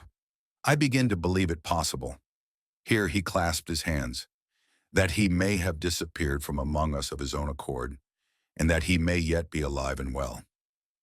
Mr. Crisparkle came in at the moment, to whom Mr. Jasper repeated, "I begin to believe it possible that he may have disappeared of his own accord, and may yet be alive and well." Mr. Crisparkle taking a seat and inquiring, "Why so?" Mr. Jasper repeated the arguments he had just set forth. If they had been less plausible than they were, the good minor canon's mind would have been in a state of preparation to receive them as exculpatory of his unfortunate pupil. But he too did really attach great importance to the lost young man's having been, so immediately before his disappearance, placed in a new and embarrassing relation towards everyone acquainted with his projects and affairs. And the facts seemed to him to present the question in a new light. "I stated to Mr. Sapsea when we waited on him," said Jasper, as he really had done, "that there was no quarrel or difference between the two young men at their last meeting. We all know that their first meeting was unfortunately very far from amicable, but all went smoothly and quietly when they were last together at my house. My dear boy was not in his usual spirits. He was depressed, I noticed that, and I am bound henceforth to dwell upon the circumstance the more, now that I know there was a special reason for his being depressed, a reason, moreover, which may possibly have induced him to absent himself. "I pray to heaven it may turn out so," exclaimed Mr. Crisparkle. "I pray to heaven it may turn out so," repeated Jasper. "You know, and Mr. Grewgious should now know likewise, that I took a great prepossession against Mr. Neville Landless, arising out of his furious conduct on that first occasion. You know that I came to you, extremely apprehensive, on my dear boy's behalf, of his mad violence. You know that I even entered in my diary, and showed the entry to you, that I had dark forebodings against him. Mr. Grewgious ought to be possessed of the whole case. He shall not, through any suppression of mine, be informed of a part of it, and kept in ignorance of another part of it. I wish him to be good enough to understand that the communication he has made to me has hopefully influenced my mind, in spite of its having been, before this mysterious occurrence took place, profoundly impressed against young Landless." This fairness troubled the minor canon much. He felt that he was not as open in his own dealing. He charged against himself reproachfully that he had suppressed so far the 2 points of a second strong outbreak of temper against Edwin Drood on the part of Neville, and of the passion of jealousy having, to his own certain knowledge, flamed up in Neville's breast against him. He was convinced of Neville's innocence of any part in the ugly disappearance, and yet so many little circumstances combined so woefully against him that he dreaded to add 2 more to their cumulative weight. He was among the truest of men, but he had been balancing in his mind, much to its distress, whether his volunteering to tell these 2 fragments of truth, at this time, would not be tantamount to a piecing together of falsehood in the place of truth. However, here was a model before him. He hesitated no longer. Addressing Mr. Grewgious, as one placed in authority by the revelation he had brought to bear on the mystery, and surpassingly angular Mr. Grewgious became when he found himself in that unexpected position, Mr. Crisparkle bore his testimony to Mr. Jasper's strict sense of justice, and expressing his absolute confidence in the complete clearance of his pupil from the least taint of suspicion, sooner or later, avowed that his confidence in that young gentleman had been formed in spite of his confidential knowledge that his temper was of the hottest and fiercest, and that it was directly incensed against Mr. Jasper's nephew by the circumstance of his romantically supposing himself to be enamored of the same young lady. The sanguine reaction manifest in Mr. Jasper was proof even against this unlooked-for declaration. It turned him paler, but he repeated that he would cling to the hope he had derived from Mr. Grewgious, and that if no trace of his dear boy were found, leading to the dreadful inference that he had been made away with, he would cherish unto the last stretch of possibility the idea that he might have absconded of his own wild will. Now it fell out that Mr. Crisparkle, going away from this conference still very uneasy in his mind, and very much troubled on behalf of the young man whom he held as a kind of prisoner in his own house, took a memorable night walk. He walked to Cloisterham Weir. He often did so, and consequently there was nothing remarkable in his footsteps tending that way. But the preoccupation of his mind so hindered him from planning any walk, or taking heed of the objects he passed, that his first consciousness of being near the weir was derived from the sound of the falling water close at hand. "How did I come here?" Ronin was his first thought, as he stopped. "Why did I come here?" was his second. Then he stood intently listening to the water. A familiar passage in his reading, about airy tongues that syllable men's names, rose so unbidden to his ear that he put it from him with his hand, as if it were tangible. It was starlight. The weir was full 2 miles above the spot to which the young men had repaired to watch the storm. No search had been made up here, for the tide had been running strongly down at that time of the night of Christmas Eve, and the likeliest places for the discovery of a body, if a fatal accident had happened under such circumstances, all lay, both when the tide ebbed and when it flowed again, between that spot and the sea. The water came over the weir with its usual sound on a cold starlight night, and little could be seen of it. Yet Mr. Crisparkle had a strange idea that something unusual hung about the place. He reasoned with himself. What was it? Where was it? Put it to the proof. Which sense did it address? No sense reported anything unusual there. He listened again, and his sense of hearing again checked the water coming over the weir, with its usual sound on a cold starlight night. Knowing very well that the mystery with which his mind was occupied might of itself give the place this haunted air, he strained those hawk's eyes of his for the correction of his sight. He got closer to the weir and peered at its well-known posts and timbers. Nothing in the least unusual was remotely shadowed forth, but he resolved that he would come back early in the morning. The weir ran through his broken sleep all night, and he was back again at sunrise. It was a bright, frosty morning. The whole composition before him, when he stood where he had stood last night, was clearly discernible in its minutest details.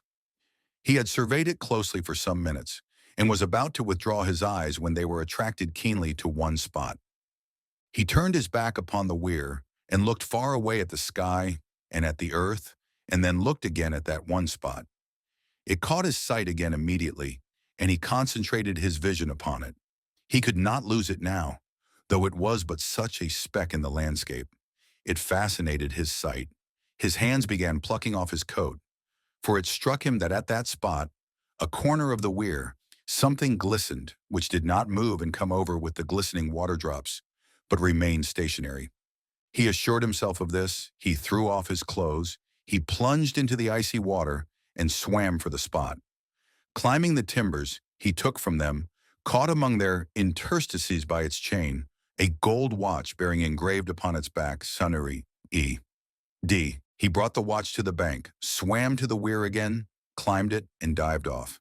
He knew every hole and corner of all the depths, and dived and dived and dived, until he could bear the cold no more. His notion was that he would find the body. He only found a shirt pin sticking in some mud and ooze. With these discoveries he returned to Cloisterham, and taking Neville Landless with him, went straight to the mayor. Mr. Jasper was sent for, the watch and shirt pin were identified, Neville was detained, and the wildest frenzy and fatuity of evil report rose against him. He was of that vindictive and violent nature that but for his poor sister, who alone had influence over him, and out of whose sight he was never to be trusted, he would be in the daily commission of murder. Before coming to England, he had caused to be whipped to death sundry natives, nomadic persons, encamping now in Asia, now in Africa, now in the West Indies, and now at the North Pole, vaguely supposed in Cloisterham to be always black, always of great virtue, always calling themselves me, and everybody else Massa or Missy, according to sex, and always reading tracts of the obscurest meaning in broken English, but always accurately understanding them in the purest mother tongue. He had nearly brought Mrs. Crisparkle's gray hairs with sorrow to the grave. Those original expressions were Mr. Sapsea's. He had repeatedly said he would have Mr. Crisparkle's life. He had repeatedly said he would have everybody's life and become, in effect, the last man. He had been brought down to Cloisterham from London by an eminent philanthropist. And why? Because that philanthropist had expressly declared, "I owe it to my fellow creatures that he should be, in the words of Bentham, where he is the cause of the greatest danger to the smallest number." These dropping shots from the blunderbusses of blunderheadedness might not have hit him in a vital place, but he had to stand against a trained and well-directed fire of arms of precision, too. He had notoriously threatened the lost young man, and had, according to the showing of his own faithful friend and tutor, who strove so hard for him, a cause of bitter animosity, created by himself and stated by himself, against that ill-starred fellow. He had armed himself with an offensive weapon for the fatal night, and he had gone off early in the morning after making preparations for departure. He had been found with traces of blood on him. Truly, they might have been wholly caused, as he represented, but they might not also.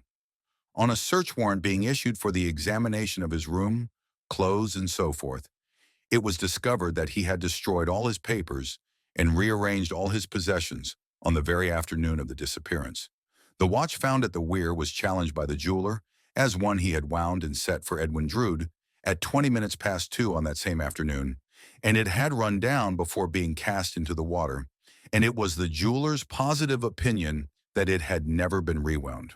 This would justify the hypothesis that the watch was taken from him not long after he left Mr. Jasper's house at midnight, in company with the last person seen with him, and that it had been thrown away after being retained some hours. Why thrown away? If he had been murdered and so artfully disfigured or concealed, or both, as that the murderer hoped identification to be impossible, except from something that he wore, assuredly the murderer would seek to remove from the body the most lasting, the best known, and the most easily recognizable things upon it. Those things would be the watch and shirt pin. As to his opportunities of casting them into the river, if he were the object of these suspicions, they were easy, for he had been seen by many persons, wandering about on that side of the city, indeed on all sides of it, in a miserable and seemingly half-distracted manner. As to the choice of the spot, obviously such criminating evidence had better take its chance of being found anywhere, rather than upon himself or in his possession.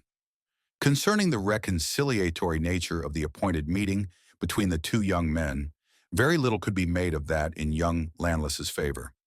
For it distinctly appeared that the meeting originated not with him, but with Mr. Crisparkle, and that it had been urged on by Mr. Crisparkle, and who could say how unwillingly or in what ill-conditioned mood his enforced pupil had gone to it. The more his case was looked into, the weaker it became in every point. Even the broad suggestion that the lost young man had absconded was rendered additionally improbable on the showing of the young lady from whom he had so lately parted. For what did she say with great earnestness and sorrow when interrogated? That he had expressly and enthusiastically planned with her, that he would await the arrival of her guardian, Mr. Grewgious. And yet, be it observed, he disappeared before that gentleman appeared. On the suspicions thus urged and supported, Neville was detained and redetained, and the search was pressed on every hand, and Jasper labored night and day. But nothing more was found. No discovery being made, which proved the lost man to be dead, it at length became necessary to release the person suspected of having made away with him. Neville was set at large. Then a consequence ensued which Mr. Crisparkle had too well foreseen. Neville must leave the place, for the place shunned him and cast him out. Even had it not been so, the dear old China shepherdess would have worried herself to death with fears for her son, and with general trepidation occasioned by their having such an inmate. Even had that not been so, the authority to which the minor canon deferred officially would have settled the point. Mr. Crisparkle, quoth the dean, human justice may err, but it must act according to its lights. The days of taking sanctuary are past. This young man must not take sanctuary with us. You mean that he must leave my house, sir? Mr. Crisparkle, returned the prudent dean, I claim no authority in your house. I merely confer with you on the painful necessity you find yourself under, of depriving this young man of the great advantages of your counsel and instruction. It is very lamentable, sir, Mr. Crisparkle represented. Very much so, the dean assented. And if it be a necessity, Mr. Crisparkle faltered. As you unfortunately find it to be, returned the dean. Mr. Crisparkle bowed submissively. It is hard to prejudge his case, sir, but I am sensible that— Just so. Perfectly. As you say, Mr. Crisparkle, interposed the dean, nodding his head smoothly. There is nothing else to be done. No doubt, no doubt. There is no alternative, as your good sense has discovered. I am entirely satisfied of his perfect innocence, sir, nevertheless. Well, said the dean, in a more confidential tone, and slightly glancing around him. I would not say so generally. Not generally. Enough of suspicion attaches to him to— No, I think I would not say so generally. Mr. Crisparkle bowed again. It does not become us, perhaps, pursued the dean, to be partisans. Not partisans. We clergy keep our hearts warm and our heads cool, and we hold a judicious middle course. I hope you do not object, sir, to my having stated in public emphatically that he will reappear here whenever any new suspicion may be awakened, or any new circumstance may come to light in this extraordinary matter. Not at all, returned the dean. And yet, do you know, I don't think, with a very nice and neat emphasis on those two words, I don't think I would state it emphatically. State it? Yes, but emphatically? No, I think not. In point of fact, Mr. Crisparkle, keeping our hearts warm and our heads cool, we clergy need do nothing emphatically. So Minor Canon Rowe knew Neville Landless no more, and he went whithersoever he would, or could, with a blight upon his name and fame. It was not until then that John Jasper silently resumed his place in the choir. Haggard and red-eyed, his hopes plainly had deserted him, his sanguine mood was gone, and all his worst misgivings had come back. A day or two afterwards, while unrobing, he took his diary from a pocket of his coat, turned the leaves, and with an impressive look, and without one spoken word, handed this entry to Mr. Crisparkle to read. My dear boy is murdered. The discovery of the watch and shirt pin convinces me that he was murdered that night, and that his jewelry was taken from him to prevent identification by its means. All the delusive hopes I had founded on his separation from his betrothed wife, I give to the winds. They perish before this fatal discovery. I now swear and record the oath on this page that I never more will discuss this mystery with any human creature until I hold the clue to it in my hand, that I never will relax in my secrecy or in my search, that I will fasten the crime of the murder of my dear dead boy upon the murderer, and that I devote myself to his destruction. Chapter 17. Philanthropy, Professional and Unprofessional. Full half a year had come and gone, and Mr. Crisparkle sat in a waiting room in the London chief offices of the Haven of Philanthropy until he could have audience of Mr. Honeythunder. In his college days of athletic exercises, Mr. Crisparkle had known professors of the noble art of fisticuffs and had attended 2 or 3 of their gloved gatherings. He had now an opportunity of observing that, as to the phrenological formation of the backs of their heads, the professing philanthropists were uncommonly like the pugilists. In the development of all those organs which constitute, or attend, a propensity to pitch into your fellow creatures, the philanthropists were remarkably favored.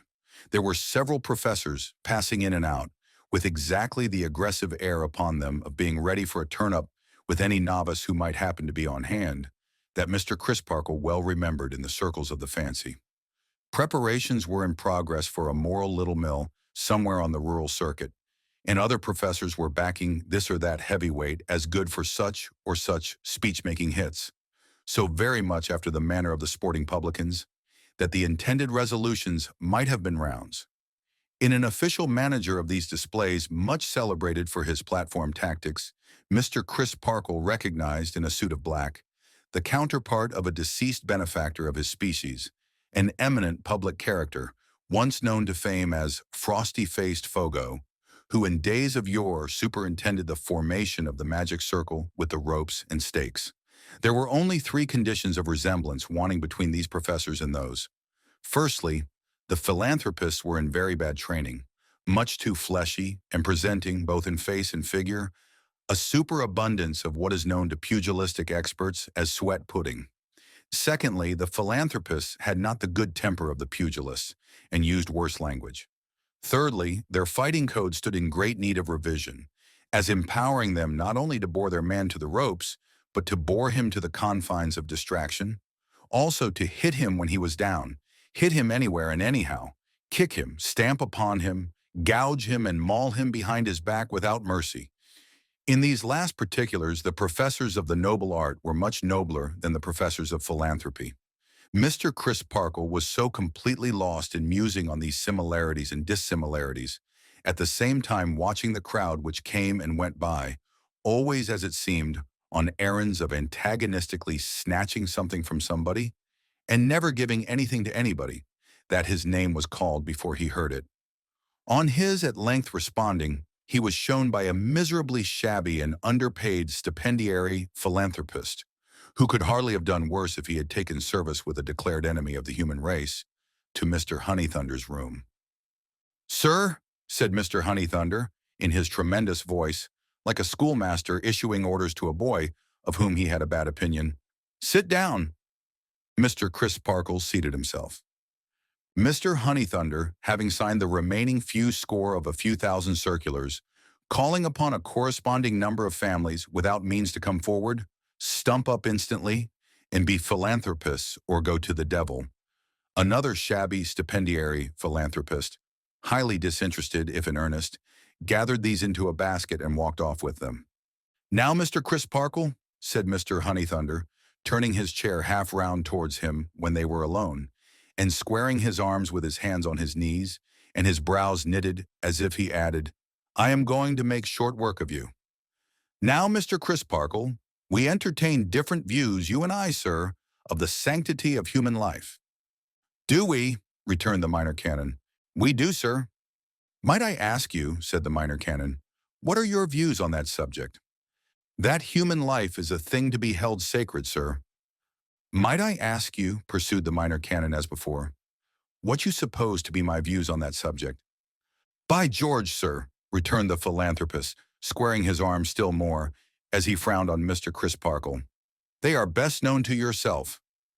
"Readily admitted. But you began by saying that we took different views, you know. Therefore, or you could not say so, you must have set up some views as mine. Pray, what views have you set up as mine?" "Here is a man, and a young man," said Mr. Honeythunder, as if that made the matter infinitely worse, and he could have easily borne the loss of an old one, "swept off the face of the earth by a deed of violence. What do you call that?" "Murder," said the Minor Canon. "What do you call the doer of that deed, sir?" "A murderer," said the Minor Canon. "I am glad to hear you admit so much, sir," retorted Mr. Honeythunder in his most offensive manner, "and I candidly tell you that I didn't expect it." Here he lowered heavily at Mr. Crisparkle again. "Be so good as to explain what you mean by those very unjustifiable expressions." "I don't sit here, sir," returned the philanthropist, raising his voice to a roar, "to be browbeaten. As the only other person present, no one can possibly know that better than I do," returned the Minor Canon very quietly. "But I interrupt your explanation." "Murder," proceeded Mr. Honeythunder, in a kind of boisterous reverie, with his platform folding of his arms and his platform nod of abhorrent reflection after each short sentiment of a word. "Bloodshed, Abel, Cain, I hold no terms with Cain. I repudiate with a shudder the red hand when it is offered me." Instead of instantly leaping into his chair and cheering himself hoarse, as the Brotherhood in public meeting assembled would infallibly have done on this cue, Mr. Crisparkle merely reversed the quiet crossing of his legs and said mildly, "Don't let me interrupt your explanation when you begin it. The commandments say no murder." "No murder, sir," proceeded Mr. Honeythunder, platformally pausing as if he took Mr. Crisparkle to task for having distinctly asserted that they said, "You may do a little murder and then leave off." "And they also say, 'You shall bear no false witness,'" observed Mr. Crisparkle. "Enough," bellowed Mr. Honeythunder, with a solemnity and severity that would have brought the house down at a meeting. "Enough. My late wards being now of age, and I being released from a trust which I cannot contemplate without a thrill of horror. There are the accounts which you have undertaken to accept on their behalf, and there is a statement of the balance which you have undertaken to receive, and which you cannot receive too soon. And let me tell you, sir, I wish that, as a man and a minor canon, you were better employed," with a nod. "Better employed," with another nod. "Bet-ter-em-ployed," with another, and the three nods added up. Mr. Crisparkle rose, a little heated in the face but with perfect command of himself. "Mr. Honeythunder," he said, taking up the papers referred to, "my being better or worse employed than I am at present is a matter of taste and opinion. You might think me better employed in enrolling myself a member of your society." "Aye, indeed, sir," retorted Mr. Honeythunder, shaking his head in a threatening manner. "It would have been better for you if you had done that long ago." "I think otherwise." "Or," said Mr. Honeythunder, shaking his head again, "I might think one of your profession better employed in devoting himself to the discovery and punishment of guilt than in leaving that duty to be undertaken by a layman. I may regard my profession from a point of view which teaches me that its first duty is towards those who are in necessity and tribulation, who are desolate and oppressed," said Mr. Crisparkle. "However, as I have quite clearly satisfied myself that it is no part of my profession to make professions, I say no more of that. But I owe it to Mr. Neville, and to Mr. Neville's sister, and in a much lower degree to myself, to say to you that I know I was in the full possession and understanding of Mr. Neville's mind and heart at the time of this occurrence, and that, without in the least coloring or concealing what was to be deplored in him and required to be corrected, I feel certain that his tale is true. Feeling that certainty, I befriend him. As long as that certainty shall last, I will befriend him. And if any consideration could shake me in this resolve, I should be so ashamed of myself for my meanness, that no man's good opinion, no, nor no woman's so gained, could compensate me for the loss of my own. Good fellow, manly fellow, and he was so modest too. There was no more self-assertion in the minor canon than in the schoolboy who had stood in the breezy playing fields keeping a wicket. He was simply and staunchly true to his duty alike in the large case and in the small. So all true souls ever are. So every true soul ever was, ever is, and ever will be. There is nothing little to the really great in spirit. Then who do you make out did the deed? Asked Mr. Honeythunder, turning on him abruptly. Heaven forbid, said Mr. Crisparkle, that in my desire to clear one man I should lightly criminate another. I accuse no one. Cha! Ejaculated Mr. Honeythunder with great disgust, for this was by no means the principle on which the philanthropic brotherhood usually proceeded. And, sir, you are not a disinterested witness, we must bear in mind. How am I an interested one? Inquired Mr. Crisparkle, smiling innocently at a loss to imagine. There was a certain stipend, sir, paid to you for your pupil, which may have warped your judgment a bit, said Mr. Honeythunder coarsely. Perhaps I expect to retain it still? Mr. Crisparkle returned, enlightened. Do you mean that too? Well, sir, returned the professional philanthropist, getting up and thrusting his hands down into his trousers pockets. I don't go about measuring people for caps. If people find I have any about me that fit 'em, they can put 'em on and wear 'em if they like. That's their lookout, not mine. Mr. Crisparkle eyed him with a just indignation and took him to task thus. Mr. Honeythunder, I hoped when I came in here that I might be under no necessity of commenting on the introduction of platform manners or platform maneuvers among the decent forbearances of private life. But you have given me such a specimen of both that I should be a fit subject for both if I remain silent respecting them. They are detestable. They don't suit you, I dare say, sir. They are, repeated Mr. Crisparkle without noticing the interruption. Detestable. They violate equally the justice that should belong to Christians and the restraints that should belong to gentlemen. You assume a great crime to have been committed by one whom I, acquainted with the attendant circumstances, and having numerous reasons on my side, devoutly believe to be innocent of it. Because I differ from you on that vital point, what is your platform resource? Instantly to turn upon me, charging that I have no sense of the enormity of the crime itself, but am its aider and abettor. So another time, taking me as representing your opponent in other cases, you set up a platform credulity, a moved and seconded and carried unanimously profession of faith in some ridiculous delusion or mischievous imposition. I decline to believe it, and you fall back upon your platform resource of proclaiming that I believe nothing, that because I will not bow down to a false god of your making, I deny the true God.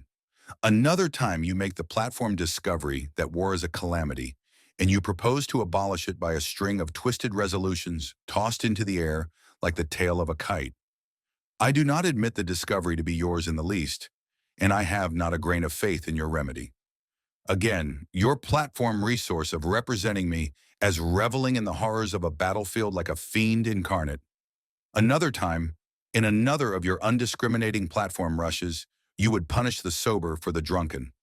I claim consideration for the comfort, convenience, and refreshment of the sober, and you presently make platform proclamation that I have a depraved desire to turn heaven's creatures into swine and wild beasts.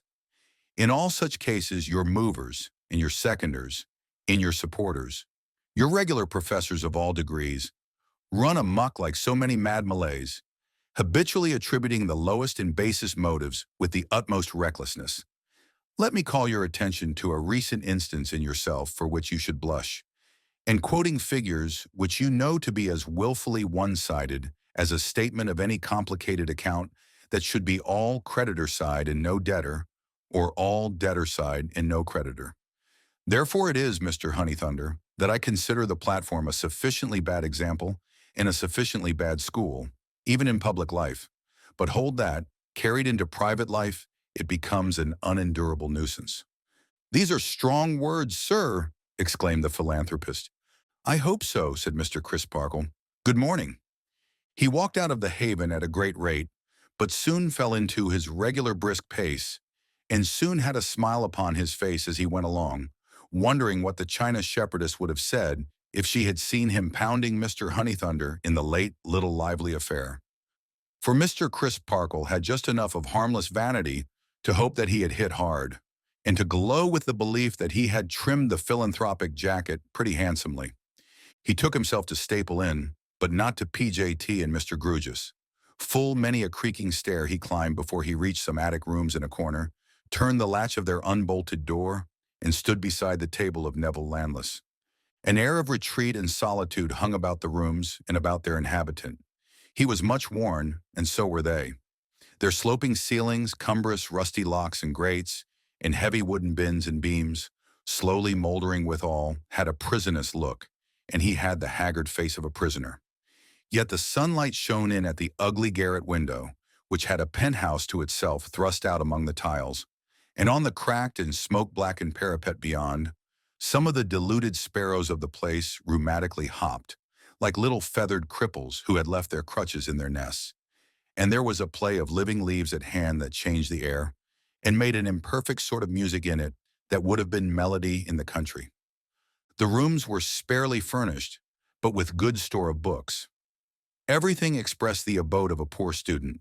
That Mr. Crisparkle had been either chooser, lender, or donor of the books, or that he combined the three characters, might have been easily seen in the friendly beam of his eyes upon them as he entered.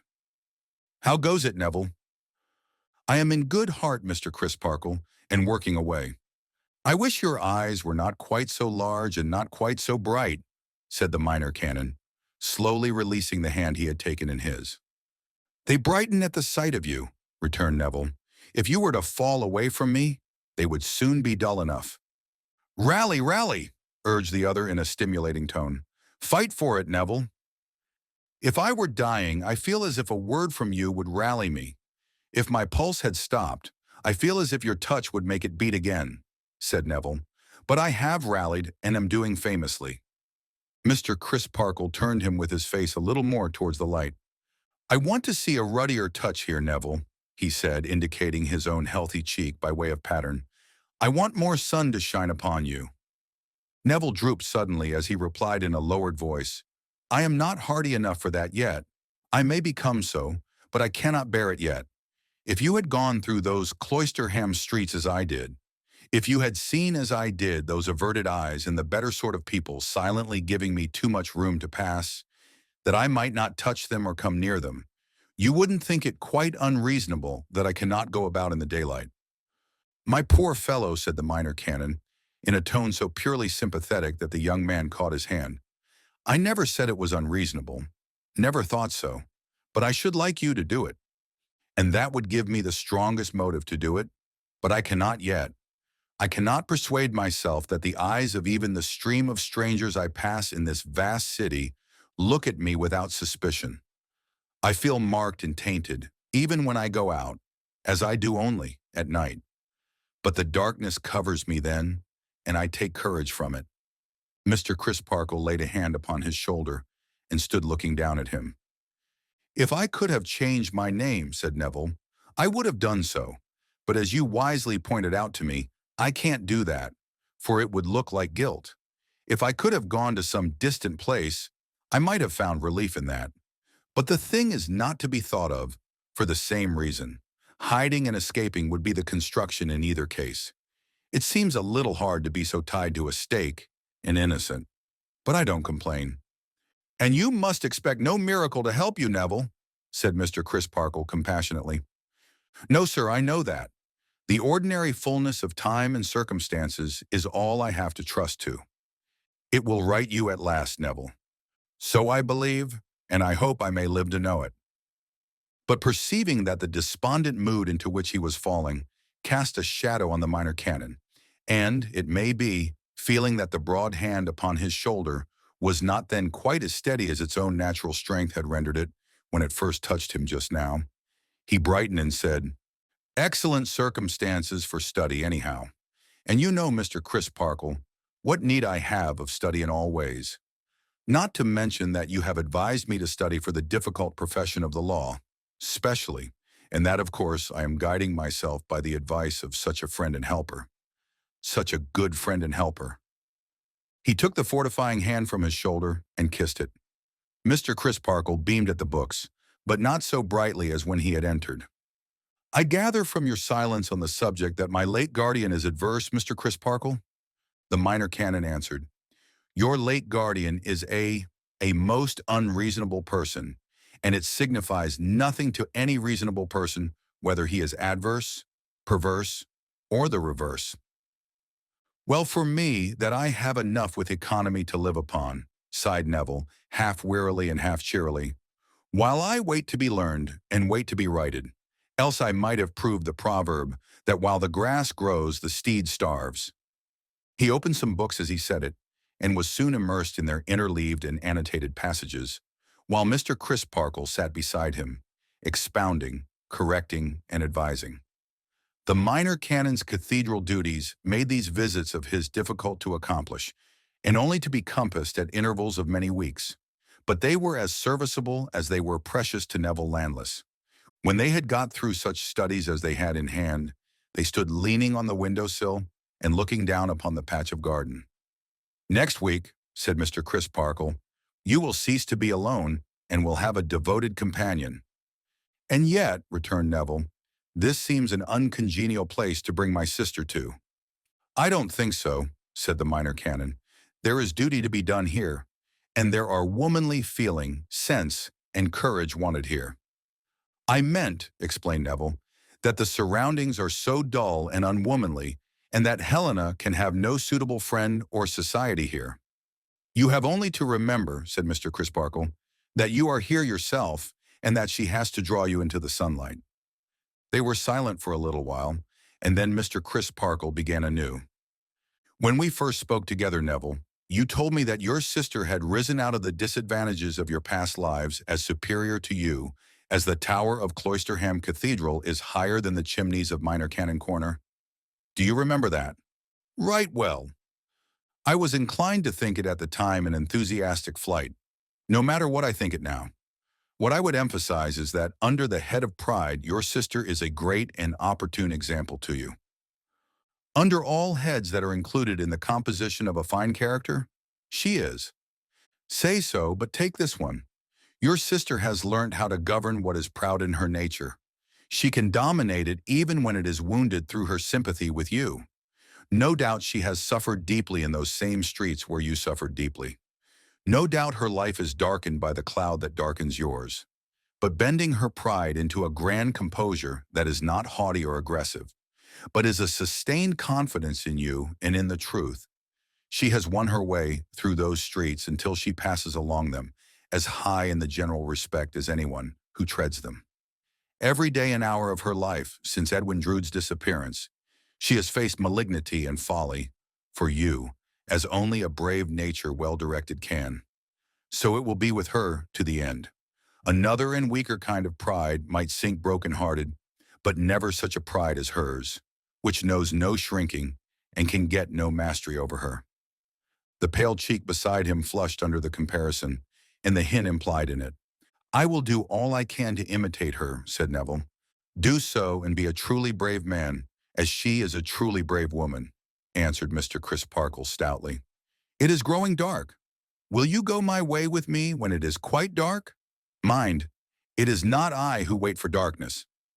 Neville replied that he would accompany him directly, but Mr. Crisparkle said he had a moment's call to make on Mr. Grewgious as an act of courtesy, and would run across to that gentleman's chambers and rejoin Neville on his own doorstep if he would come down there to meet him.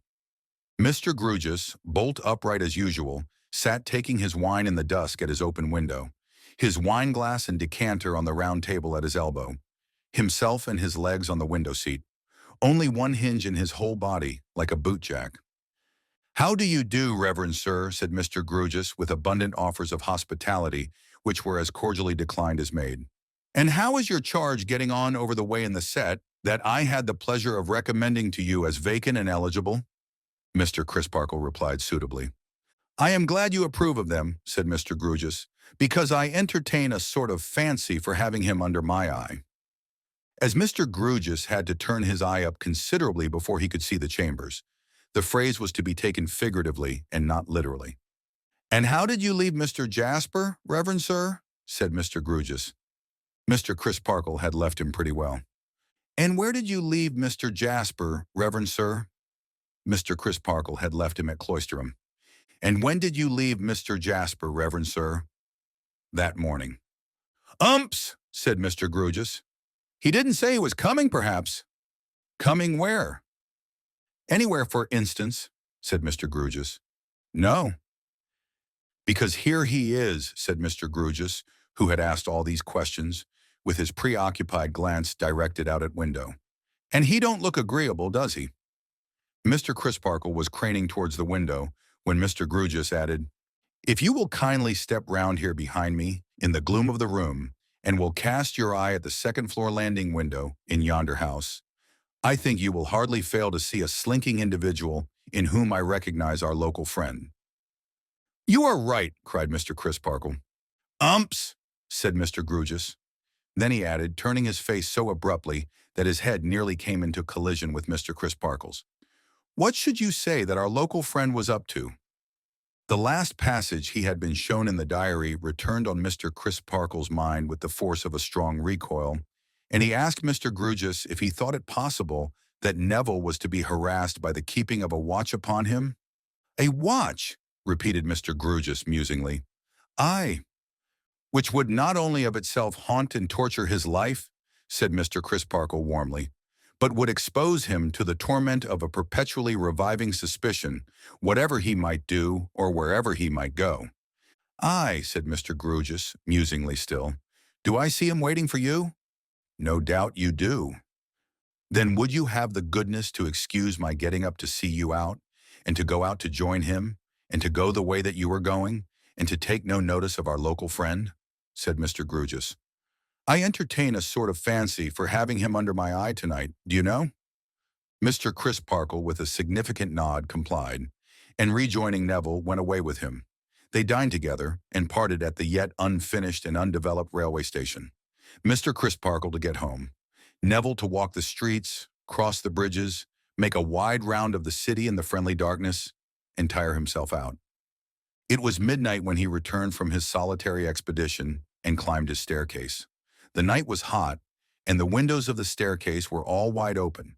Coming to the top, it gave him a passing chill of surprise, there being no rooms but his up there, to find a stranger sitting on the windowsill, more after the manner of a venturesome glazier than an amateur ordinarily careful of his neck. In fact, so much more outside the window than inside, as to suggest the thought that he must have come up by the waterspout instead of the stairs. The stranger said nothing until Neville put his key in his door. Then, seeming to make sure of his identity from the action, he spoke. "I beg your pardon," he said, coming from the window with a frank and smiling air, and a prepossessing address. "The beans." Neville was quite at a loss. "Runners," said the visitor. "Scarlet, next door at the back." "Oh," returned Neville, "and the mignonette and wallflower?" "The same," said the visitor. "Pray walk in." "Thank you." Neville lighted his candles, and the visitor sat down. A handsome gentleman with a young face but with an older figure in its robustness and its breadth of shoulder. Say a man of 28, or at the utmost 30, so extremely sunburnt that the contrast between his brown visage and the white forehead, shaded out of doors by his hat, and the glimpses of white throat below the neckerchief, would have been almost ludicrous but for his broad temples, bright blue eyes, clustering brown hair, and laughing teeth. "I have noticed," said he. "My name is Tartar." Neville inclined his head. "I have noticed, excuse me, that you shut yourself up a good deal, and that you seem to like my garden aloft here. If you would like a little more of it, I could throw out a few lines and stays between my windows and yours. which the runners would take to directly.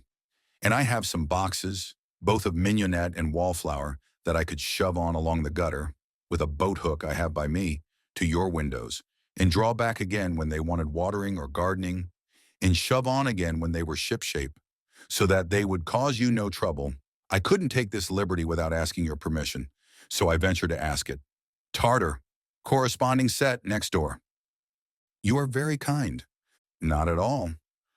I ought to apologize for looking in so late, but having noticed, excuse me, that you generally walk out at night, I thought I should inconvenience you least by awaiting your return. I am always afraid of inconveniencing busy men, being an idle man. I should not have thought so from your appearance. No, I take it as a compliment. In fact, I was bred in the Royal Navy and was first lieutenant when I quitted it. But an uncle disappointed in the service, leaving me his property on condition that I left the Navy, I accepted the fortune and resigned my commission. Lately, I presume.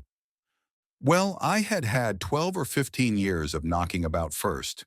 I came here some 9 months before you. I had had one crop before you came. I chose this place because, having served last in a little corvette, I knew I should feel more at home where I had a constant opportunity of knocking my head against the ceiling. Besides, it would never do for a man who had been aboard ship from his boyhood to turn luxurious all at once. Besides, again, having been accustomed to a very short allowance of land all my life, I thought I'd feel my way to the command of a landed estate by beginning in boxes. Whimsically as this was said, there was a touch of merry earnestness in it that made it doubly whimsical. However, said the lieutenant, I have talked quite enough about myself. It is not my way, I hope. It has merely been to present myself to you naturally.